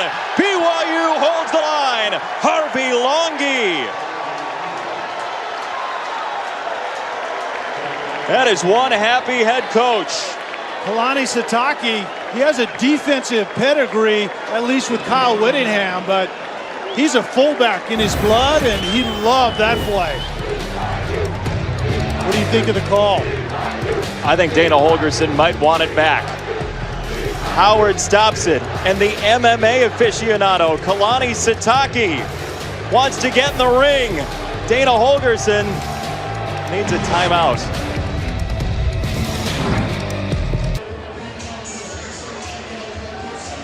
Fourth and 1. What about the play call, Kel? I didn't like the play call. I don't mind the fact that Holgorsen decided to go for it, but when you have inches and you snap it 5 yards deep, I've never understood that. Skylar Howard knows how to take a snap from the center. He did it the play before. Do the same thing. You have about a 95% chance of converting. I like the fact that Holgorsen went for it, although I told you I wouldn't have. I would have played field position in this game. Bad play call. BYU, after scoring on its most recent drive, goes with Williams on the run, and we take a look back with our Polaris Drive recap. Taysom Hill led the charge. Well, this is who BYU has not been through 3 games, but it's who BYU wants to be going forward. Timely, effective, aggressive running by Taysom Hill. And Jamal Williams needs to be the lathered up workhorse and then convert in those mixed down 3rd downs to move the chains. Williams, again, he is chasing the all-time BYU rushing yards record held by Harvey Unga for a BYU team that's over 200 yards on the ground today with another 1st down. And an offensive line from BYU that is looking like days of old at BYU, back in the Lavelle Edwards, Norm Chow, Ty Detmer days, where they just pounded people, and it was a timely, effective pass game. And the passes 70% of the time, Jason, went to tight ends and running backs. This looks like who BYU wants to be. They'll go out of the gun here on 1st down, and Taysom Hill with loads of time. Hill with the check down to the 45 and a broken tackle by Williams. And if you're wondering why BYU is going back to that, it's because the head coach, Kalani Sitake, was a fullback under Lavelle Edwards. He was one of those unicorns, and that's what he wanted as a head coach. He wants a physical, pro-style run offense, a pro-style quarterback, which they're kind of transitioning Taysom Hill to be. And they want to set the tone physically in every game that they play. 2nd down 5 for BYU.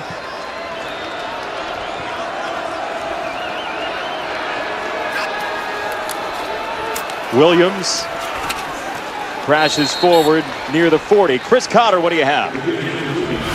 All right, Jason. Mississippi State is playing UMass in Gillette, and they're trailing. Here's Nick Fitzgerald finding Fred Ross, as you could see at the end of the 1st half. And then Ross again with the completion just moments ago. He's going to take it to the house. So Mississippi State has taken the lead, but struggling against the Minutemen at Gillette. Jamal Williams is pushed back on 3rd down. Ball on the deck. West Virginia recovers. The Mountaineers are on it. It's Kahari Sharif, the redshirt senior, with the recovery. Well, 3rd and 3, and BYU went to what's been working so effectively. Lead with a big fullback, followed by a big physical running back, and this particular time, West Virginia met the challenge and the ball's on the ground. Big play, Mountaineers. BYU took a team visit to the Washington Mall to see the sights. Lincoln Memorial, walk around the Potomac Basin, see Roosevelt, Jefferson, a beautiful walking city, our nation's capital. And Taysom Hill, by the way, has run off the field, the BYU starting quarterback. West Virginia has the ball right now. Kark is working on it, and we will let you know when we hear about Hill. Down the sideline, long ball for Howard, and he has Shelton Gibson all the way inside the 10-yard line. Second in the nation in yards per catch. Last year, hits for 51. Shelton Gibson is the vertical big play guy, matched up on a true freshman, Chris Wilcox. That's a mismatch experience-wise and speed-wise.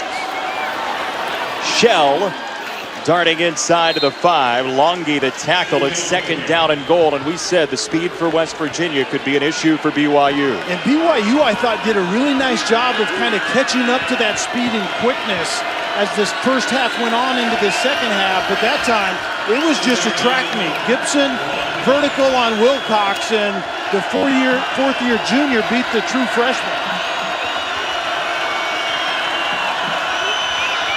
2nd down goal. Howard on the run this time, and he is belted down at the 4-yard line by Kesni Tausinga and Butch Pau'u, that sophomore linebacker who had a pick earlier. Yeah, go in there at your own discretion, and it was the prototypical get down inside the 10, spread it out, and then you have a quarterback that can be effective with the draw, but you're going in there to man's country. BYU will put the wood to you. They've got Durant, White, and Shorts all at the top of the formation. 3 dangerous receivers. Gibson down at the bottom. Howard under pressure, finds space. Skylar Howard scores! Touchdown, West Virginia!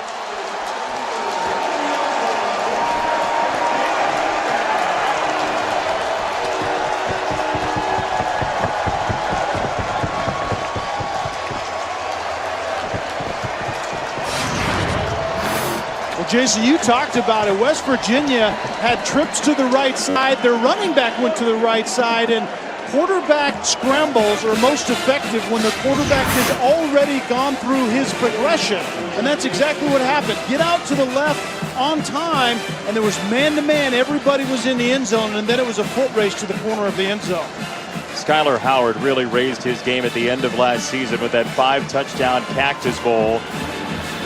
West Virginia's offense under his leadership has scored on both BYU turnovers today, and Molina tacks on the extra point to make it a 2-score game. Skylar Howard finds Shelton Gibson for 51 yards down the sideline. Then Howard does it all by his lonesome, and the Mountaineers lead by 9.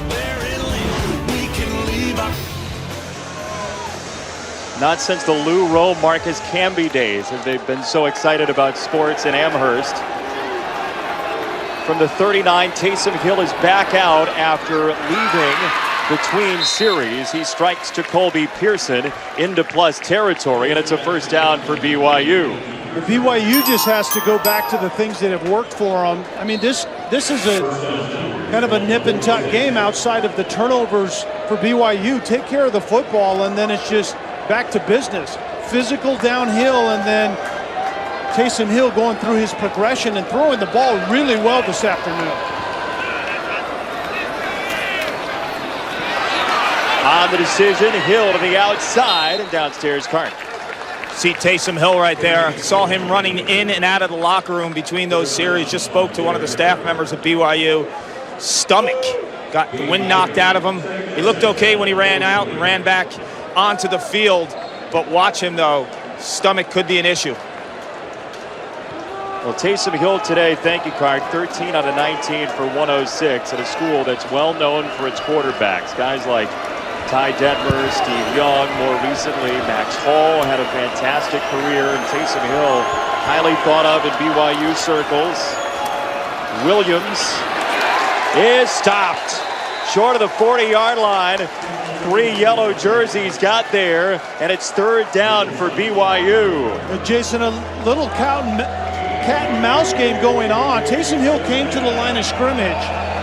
2 high safeties, so he checked run. It's a run look, and West Virginia corresponded with their own check defensively, and the safeties came down, and the safeties ended up blowing up that play. What does Tony Gibson, the defensive coordinator, dial up here 3rd and 7? You have to get pressure on Taysom Hill, but stay disciplined in your rush lanes. They only brought 3. He goes back, shoulder to the sideline, and incomplete. Fleming covering Moroni Laulu Pututau, his first target today, and it's 4th down. He was the leading receiver coming in, hasn't been seen. Laulu Pututau actually runs a nice route. It's designed to be a back shoulder throw, and that should have been pass interference on Fleming. I mean, he was raking at the face mask of the receiver, and that simply isn't allowed. Didn't change the direction of the receiver much, but that should have been a flag on number 24, Maurice Fleming. BYU will punt on 4th and 7 from West Virginia territory. And the former rugby player Johnny Linehan tried to sneak it and did, out of bounds inside the 2-yard line. Linehan, the rugby player with the true rugby kick. You know, it's the one where you kick the tip of it and it goes actually in there like a sand wedge to the green. In this case, it goes out of bounds on about the 1.5-yard line. He won 3 straight national titles as a BYU rugby player and decided to focus on football this his senior season out of Auckland, New Zealand. And West Virginia significantly pinned back with under a minute to go, quarter number 3. That's only half of the equation. It was a great special teams play by Linehan, but now BYU's defense needs to keep the field position that Linehan gained his team.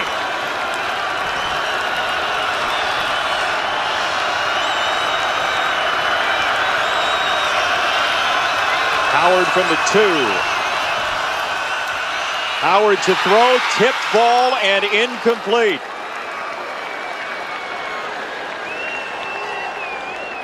Corbin, Corbin Kaufusi, yep. That's exactly what we were told his role would be. 6'9", 270, and it was about getting in the throwing lane of a 5'10" quarterback, even though he's listed at 6 feet. West Virginia goes with Crawford, and Justin Crawford breaking tackles across the 10 for a first down.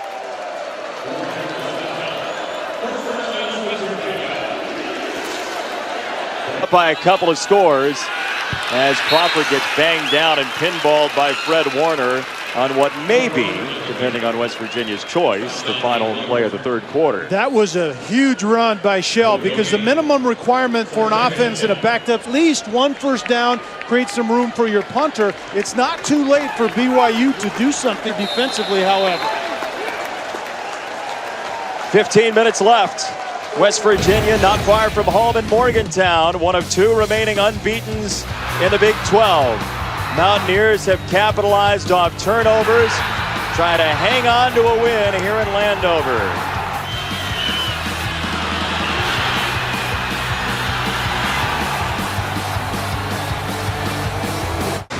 Last drive, big play man was Shelton Gibson. And it's all about formational design. How do we get Gibson on a true freshman?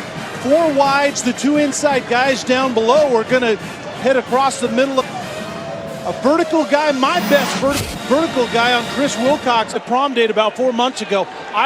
West Virginia's Will, who gave them some space earlier and crosses the 15. It's 3rd down for the Mountaineers, who preach. Takeel Shorts is normally that guy. Pitch it out to White, and the brother of Kevin White, Karan White, is across the 35 for a first down. Good decision by the quarterback, Skylar Howard. You talked about it. Shorts was inside of White. The defender came down and jumped on Shorts, and White was left open on first down yardage, and the ball came out on time and on target. That's what creates run after the catch for a wide receiver. Coaching staff for West Virginia preached how competitive the White family is. Defensive coordinator Tony Gibson said when he was out recruiting, he would like shoot pool or play beanbags with the dad, and he wouldn't let the dad win. He wanted to beat him. Talks a little smack. On the ground, Crawford. Hesitation across the 45. Crawford with a dandy of a run. The JUCO transfer had a very nice day today. Mention the White brothers. Kevin White, the older one. Karan White as well, along with Kaiser White, who's there are kids along with Kevin White. There's a sister as well who somehow is going to Auburn to play basketball. How did that happen? The one that got away in Morgantown. Run it again. Crawford hit and keeps his feet after a couple of yards. Two good plays back-to-back by Crawford. Actually, two plays. The first one was good. You see that elusiveness that Dana Holgerson likes that Justin Crawford brings to the equation. You don't have to block them all when 25 has the ball, but that play you see the downside of having speed. The line of scrimmage, and that time there was nobody outside. 11 touches for Crawford, over 100 total yards. Pitch it out quickly, and Skylar Howard once again with a quick hit to the back, and it's Kennedy McCoy, the freshman, for a first down as we go into the studio and Chris. All right, Jonathan Vilma here in studio with me. Tennessee finally breaking through against the Gators. Finally, they got a busted coverage here with the linebacker. Didn't roll with Jalen Hurd for the easy pitch and catch for a touchdown. 21-10, Florida still on top, Jace. Thank you, Chris. Kennedy McCoy again in space, and he lays the wood. Oh my goodness, did McCoy put the hurt on BYU's Austin McChesney.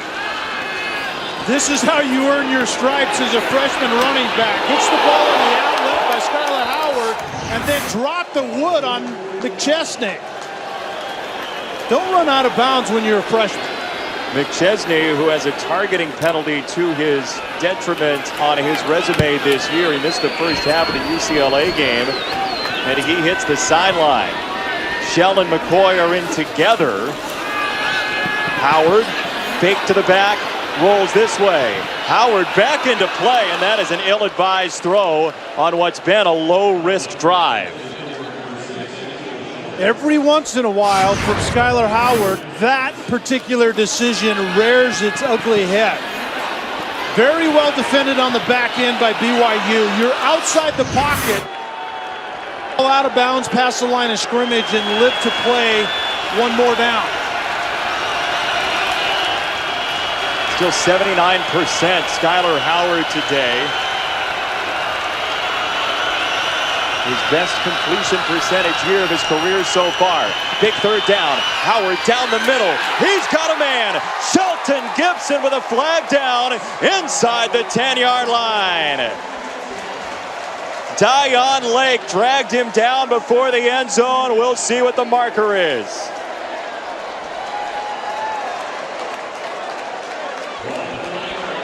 Well, no flag on the play now. It's first and goal from the 9.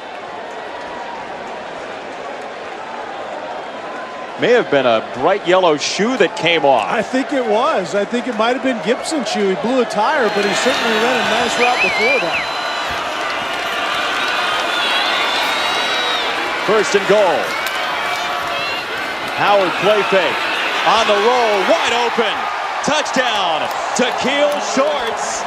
And West Virginia trying to run away.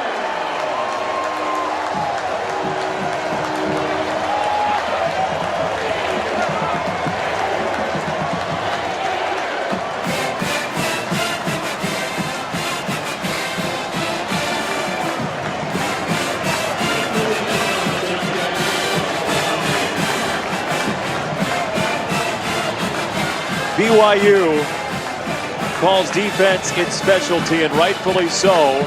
It's kept them in 3 games to start the season. But West Virginia, with an electric offense, just went 99 yards to put up point number 35. The big play man, Shelton Gibson, who may need some more footwear, but got him in position. And then Skylar Howard throws the touchdown, and West Virginia is up big.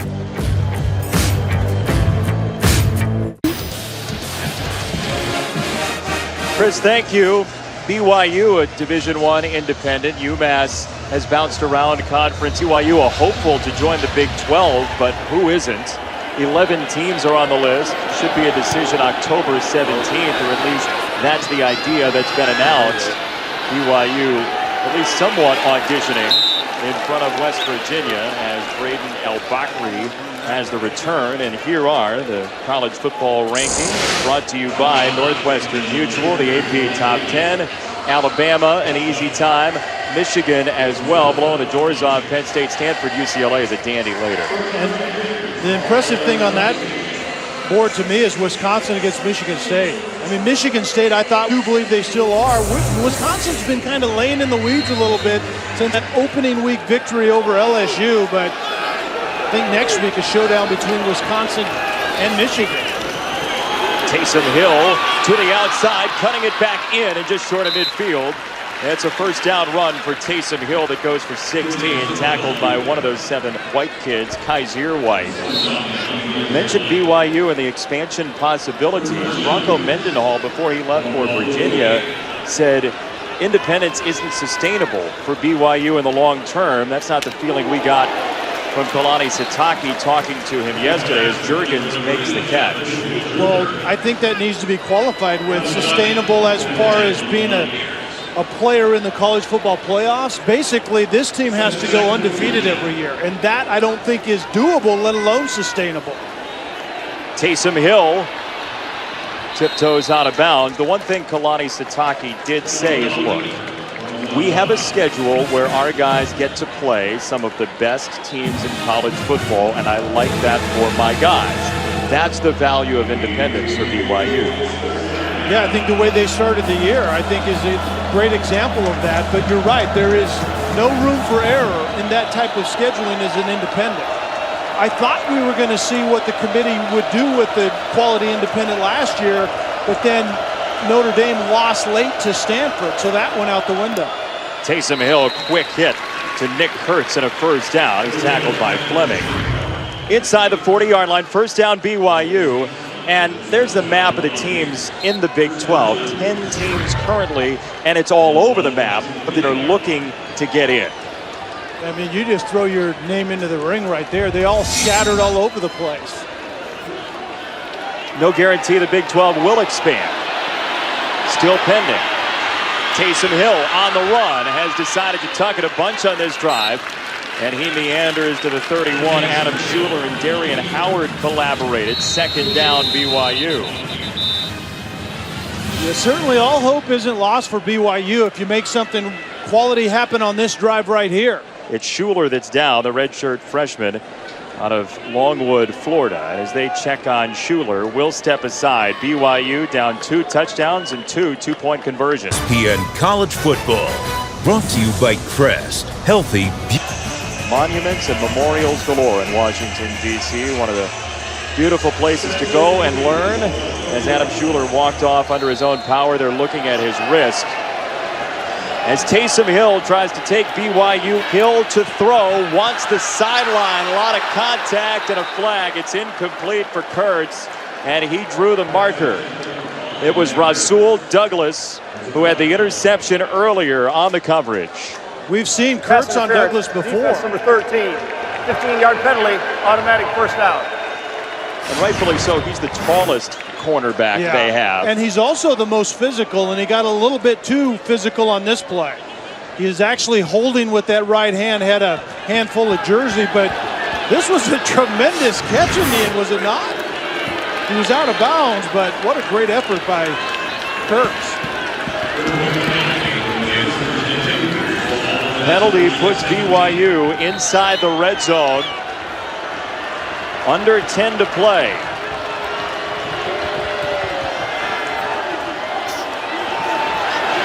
Hill lofts it. End zone incomplete. Moroni Laulu Pututau had a step on Kaiser White. Too much air under it. Laulu Pututau runs kind of a double move up the middle. And actually, like you said, had a step on White. That's a good matchup if I'm BYU. But just a little bit too far by Taysom Hill. That's really difficult to complete because a lot of times you have to throw it when there's still a little contact between defensive back and receiver, and that's what happened right there. After a little work on Schuler's shoulder, he is back in for 2nd down and 10. Hill surveys and wings it low inside the 5. Colby Pearson with a diving grab. 1st and goal BYU on a gain of 14. Too much room. It was corners coverage on the back end, and the safety and the underneath coverage White didn't communicate. Williams, touchdown, and now BYU has to go for 2 after chasing the points earlier. Don't chase points early. You need to write that down, and every week you show me what I've said. Don't chase points early. It would be much better to be able to kick an extra point right here and then score a touchdown and go for 2 when the game's on the line. Don't chase points. Or repeat it. Don't chase points early. Got it. Rarely do I see it work. Ty Detmer's got a call to play. 9:19 to go.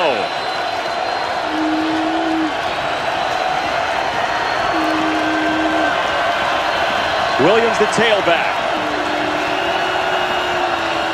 On the toss and the reverse. Jurgens wants to throw it. Oh my goodness. Wachuku was there for it. Taysom Hill had to tackle him. And if that doesn't tell you how that play went, I don't know what does. You know the irony in this? Jamal Williams on the initial toss scores a touchdown if he just hangs on the ball. Sometimes as coaches, you make it a little bit too difficult. This play fooled absolutely nobody. Over Stanford also, and like Coach said, David Shaw, don't be surprised if one of those SEC schools that has too much money wants to go get another coach. Yeah. David Shaw will be. How about that? Strong words from a guy who certainly knows about coaching, jumping from places, and money. And getting money.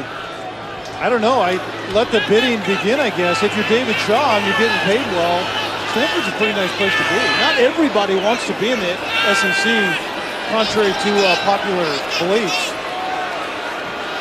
10-point game, and BYU will kick it deep. From the 5-yard line, Shelton Gibson, who's had a big day. Gibson finds a seam. Gibson keeps his feet, and Shelton Gibson just outside the 40-yard line as we say hello to Chris Cotter. Gentlemen, what a 21 lead early 4th quarter. Back and forth they go in a couple places along the college football. 11 years, right? Yeah, been a long for the time. last bunch. From the 40-yard line, Skylar Howard. See if West Virginia tries to protect the clock. It's not really in their DNA as Shell gets a couple of yards. Well, credit to this West Virginia offensive line today as well against a tough BYU front. They've swapped around the tackles. Adam Pankey started for Colton McKivitz, who's moved to the right side at points. They're without Yadni Kajust, got a torn ACL after week number 1. The line has held up remarkably well, having not allowed a sack coming in. Crawford in motion, quick hit, and Howard didn't even look that way. It was a forward pass downstairs for Cart. Jason, when I spoke to Skylar Howard this week, he praised the offensive line. Last year, they allowed 32 sacks after the first 2 games, 0. He said it's a big factor in his completion percentage, difference in the world, and he credits the big guys up front. Just 1 sack today against Howard, 1 for the season. It's 3rd and 7 as Crawford splits out wide. Yeah, Clark, I know a lot of quarterbacks that are much better when they get good protection. It's amazing how that works. It's a list of all the quarterbacks. Yeah, like everyone that's ever played the game. 3rd down. Howard out of the backfield. Shell. Flag comes in. Shell is short. If the flag is against West Virginia, it will be punt time. And boy, the Mountaineers needed to take some more time off the clock, don't you think? Yeah, that second down play was almost a disaster. It was the swing screen. Holding, offense number 70. The penalty's declined. Play results in 4th down. The left guard, Mateo. A swing screen out of the backfield. And it was almost a backward pass to begin with, but at best it was an incomplete pass. Stop the clock, and yes, now you're punting the ball back to a BYU team that is regretting chasing points early in this game, being down by 10 and about to possess it again.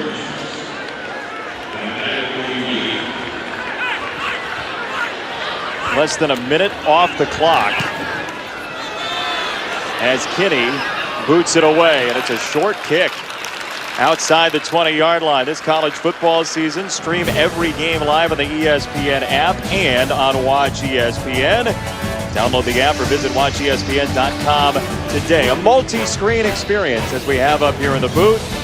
And we'll be watching and you'll be watching Christian McCaffrey and Stanford, a guy who got his due at the end of last season and justifiably has a lot of eyes on him. Oh, no doubt about it. Lamar Jackson, Christian McCaffrey, and you get the field for the Heisman. I get those two, you take the rest. That seems inequitable at best. BYU has under 8 to go. Taysom Hill to Hefo, the freshman, and he turns the corner across the 30. That last drive by West Virginia was a head scratcher, and it was a disastrous clock-killing drive. We need to keep our eye on that and harken back to that disastrous drive. Officially a $1:13 on that drive as Hill slides down at the 35. Now BYU, which has run the ball very well today, needs to maybe put some hustle in the step, don't you think? Yeah, definitely. They have 3 timeouts left, but they do need to move with a purpose right here. Kalani Sitake, the head coach, told us his favorite book is War and Peace. They don't have time for War and Peace right now. They need the digest. Down the middle, incomplete. This is 3rd down coming up as he missed Kurtz by about 8 yards. West Virginia was getting after Taysom Hill. BYU's offensive line and also Jamal Williams protected really well. Kurtz was one-on-one with the safety, ran kind of a double move, and the ball just was not close. Wachuku came hard to set up a 3rd down and 6. Hill has got it. Colby Pearson with a wonderful catch in traffic, head over heels against Sharif. A dig route. Pearson is coming inside, and a laser. That's where you see the true arm talent by Taysom Hill. It's not about his arm, it's about his eyes and his feet, and they've been much better today as well. From midfield, Taysom Hill stepping up, looking for Hefo. He overthrew him. Hefo had a surefire. Their big play guy they're trying to get in the mix a little more is on Sharif outside, and you're right. I think Hill could have waited a little bit longer with good protection, let the vertical clear up a little bit, and then drop it in the shirt pocket. Big missed opportunity. 2nd down, Williams up the middle. Williams, a strong run, bowling across the 40 and a 1st down. That play to Hefo was very similar to one they missed on 4th down on their opening drive last week. You're exactly right, and I think when you have the protection as a quarterback, give your receiver a little bit more time to provide some clarity for you. Hill, zip on it. Great catch by Kurtz. What hands by Nick Kurtz to the 19-yard line. 1st down, BYU. Kurtz is not a quick twitch type of guy that's going to run away from people a lot, but he's 6'6" with long arms, and he needed all of it right there on that play. Great catch by Kurtz. Squally Canada is hit in the backfield. Nana Kairum got a piece of him before he got to the line of scrimmage and no gain.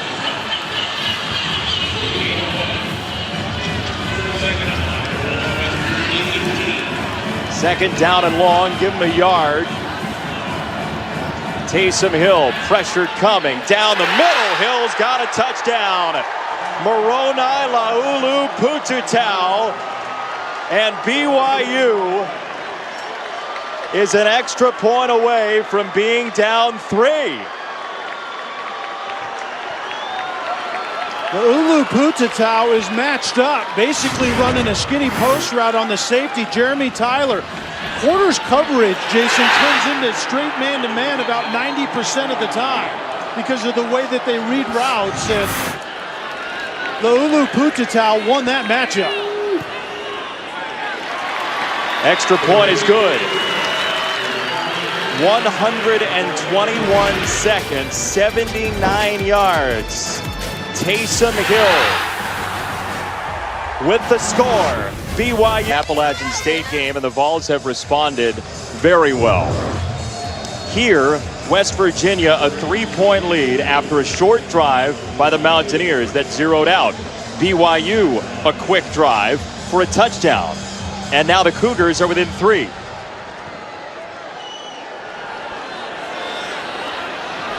Gibson from the 7.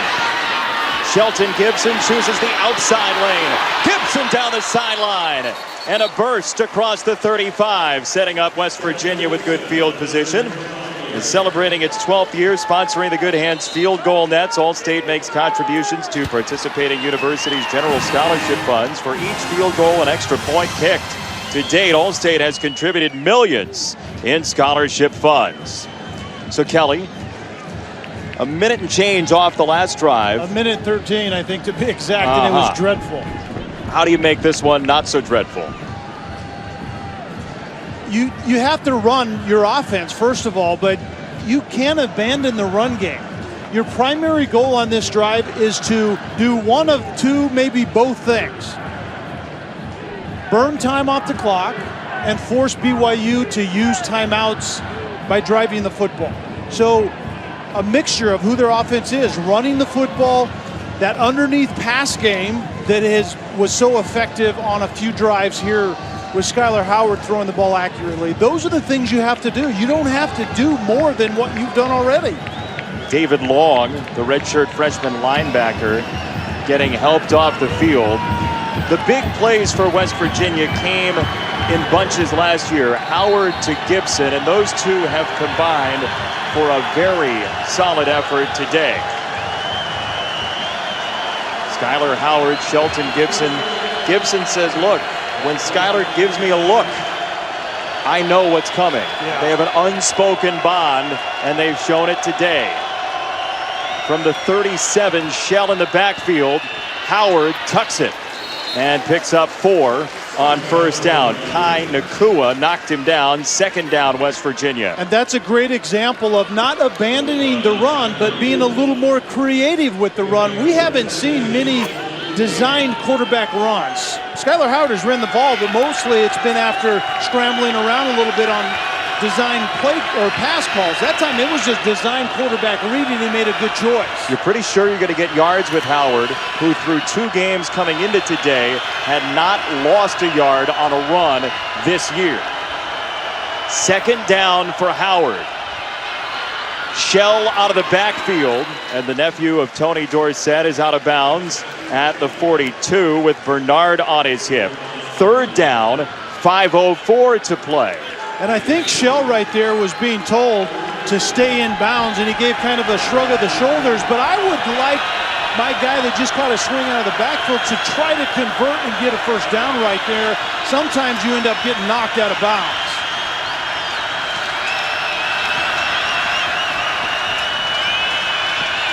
Howard's looking to the sideline, and it looks as though West Virginia is going to burn a timeout. Well, that's one way to take some time off the clock, is to stand around, and the Mountaineers do use a timeout.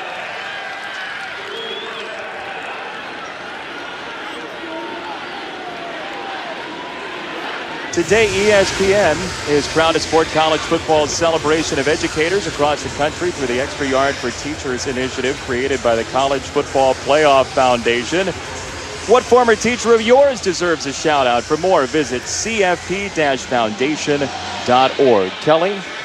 Jeanette Matson, who actually, shout out to her family, she passed away.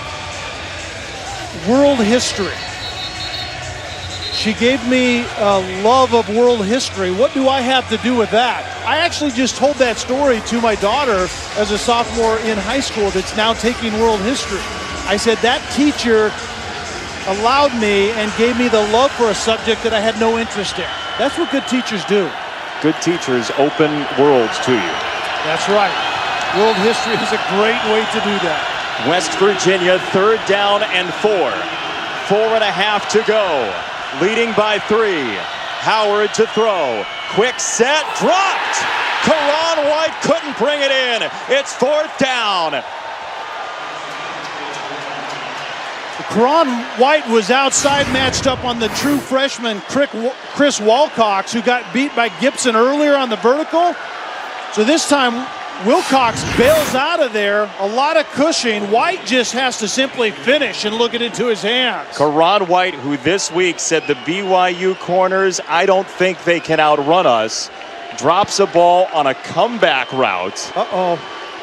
And BYU will get it after a second straight drive that bogged down for West Virginia. It's Cougar ball inside the 15-yard line, trailing by 3. All 3 timeouts remaining for the BYU Cougars, and embattled quarterback, at least coming into the game, Taysom Hill, who's played, in your estimation, how well today? I think he's played an exceptional game. The one big mistake late outside resulted in a pick 6, but I'm telling you this, the improvement he made from UCLA a week ago to today has been immense. But you gain confidence when the people around you are also playing at a higher level, and his offensive line deserves a ton of credit here today. Kalani Sitake decided to stick with Taysom Hill, who's got it in his hands and throws it too high and intercepted. Picked off by Jeremy Tyler. West Virginia gets it back. 3rd takeaway for the Mountaineers, and it comes at a huge time. He's exactly the right guy to go to. Mitchell Juergens was coming in on a dig route deep and late over the middle, finding a void, and the ball just gets away from Taysom Hill just a little bit. His feet were good. He spun it well. Sometimes it was just a little high, and you hope that your receiver can bail you out and climb and get it, and Juergens couldn't quite do it on that play. West Virginia with that 3rd takeaway after 31 of them, tied for 5th most in the country last year. 1st down, Mountaineers. Howard to the outside, and he keeps it in bounds, Kark. Well, before that pick, Tony Gibson, the DC, actually met with the entire defensive group. A lot of times they break off in positions. He went after the guys. He challenged them to make a play. Remember, during the bye week, he was all over these guys against Youngstown State, an FCS team. They allowed 400 yards after the game. He said we couldn't tackle, we couldn't cover. He had to find 11 guys to make a play. They answered the bell. He said during the week, Kark, that, look, I apologize to everybody who's ever played defense at West Virginia for that game. It's awesome. Accountability when the game's on the line. That's what it's about. Howard to throw. Howard wants it all. White down the sideline. Incomplete, and a flag.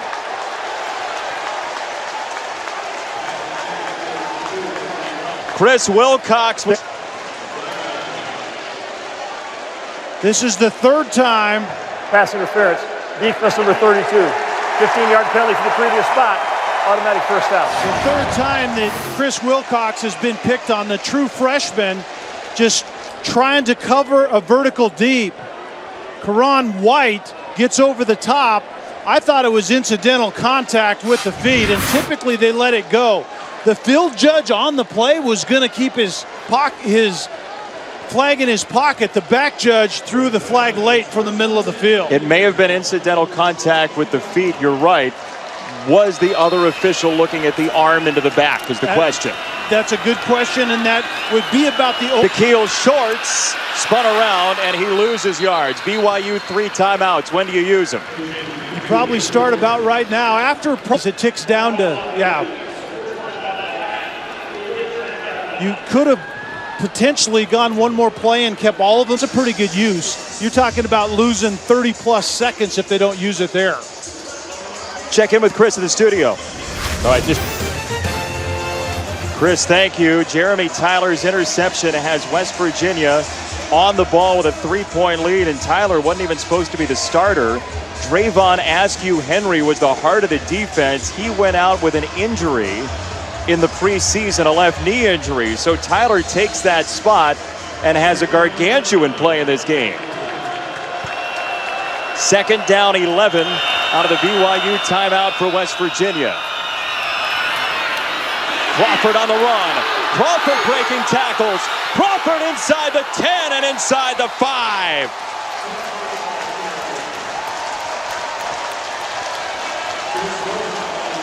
You don't have to block them all when Justin Crawford carries the football. That's what head coach Dana Holgorsen told us. And every offense needs a little shimmy and a little shake. And Shell doesn't provide that from the mic as Crawford is.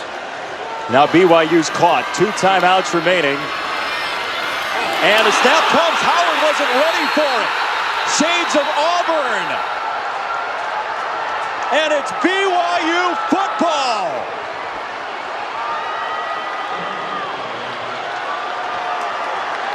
Francis Bernard, the recovery.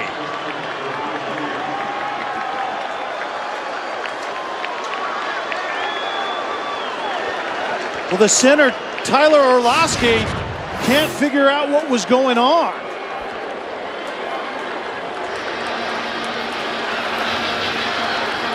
And it looked like Skylar Howard was coming back toward the line of scrimmage, not done calling the play. And his veteran fifth-year center got confused on what he heard. And Orlowski is not happy. BYU has 2:36 to go. Hill launches to the 35. Nick Kurtz.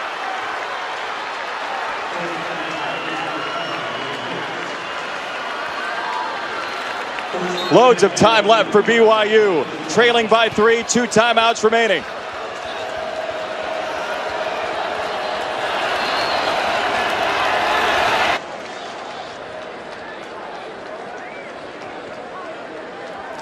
Before the snap, false start, 76 offense, 5-yard penalty, still first down. On a play like that, bad snap, whose fault is that normally?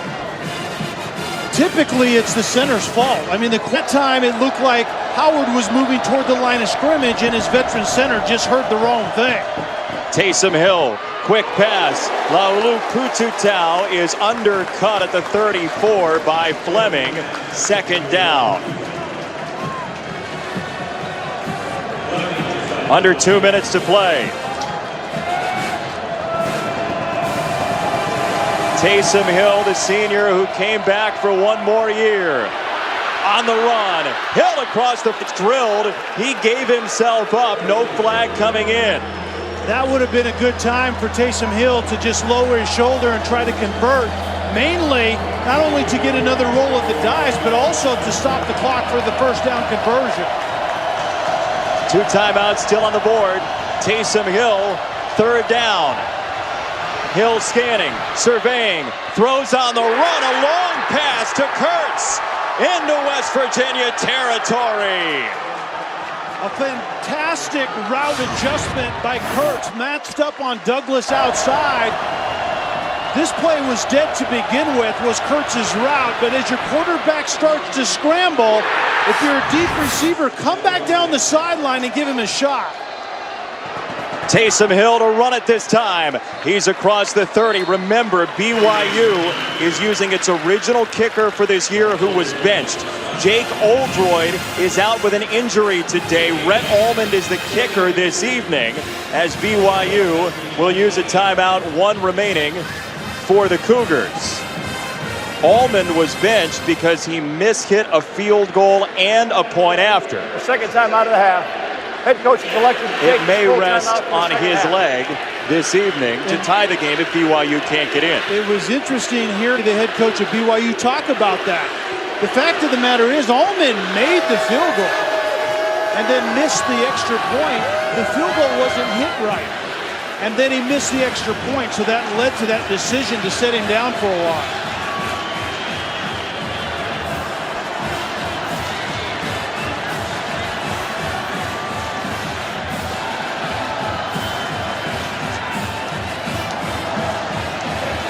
BYU has to learn from their end of the first half drive where Mitchell Juergens did not get out of bounds, and it almost cost them an opportunity to kick a field goal then. They killed it. The officials rightly put 1 second back on the clock, and Allman was able to get out there and knock it through for 3 points. And how important is that now? How do you handle this if you're Ty Detmer then with 1:09 to play and you're at least in chancy field goal range? I think the yardage right now is all about making Rhett Allman much more comfortable. His range maybe in the these conditions, you would like it to be inside of. Second down 2, Taysom Hill. A lot of time looking for Hefo on the adjustment. And it's picked off by Fleming. Fleming hung on. West Virginia, the interception with a... Well, Jason, what you didn't need is that. I think West Virginia defensively really baited Taysom Hill to take a shot that he simply did not need to take. You need, realistically, maybe... 4 interceptions coming into the game. That's a big one as West Virginia runs it up the middle. And it's a matter of coverage, and some other time in a game you might take this shot, but not as you're trying to get into field goal range. And I'll tell you what, the heartbeat slowing down finally for Tyler Orlowski, the center. Nobody would have felt worse than he if this went south for the... Dana Holgerson is absolutely lighting up his offense right now, and rightly so. They've had 3 to 4 drive opportunities to kill this game, and they haven't been able to do it.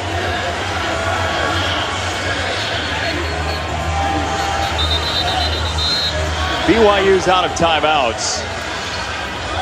West Virginia has seen what's happened in the Big 12 on efforts to kill the clock late in games against non-conference opponents. Dana Holgerson is going to do the lowest of low-risk things. That's good. It's a good idea. You would imagine. Run it again. 3rd down coming up.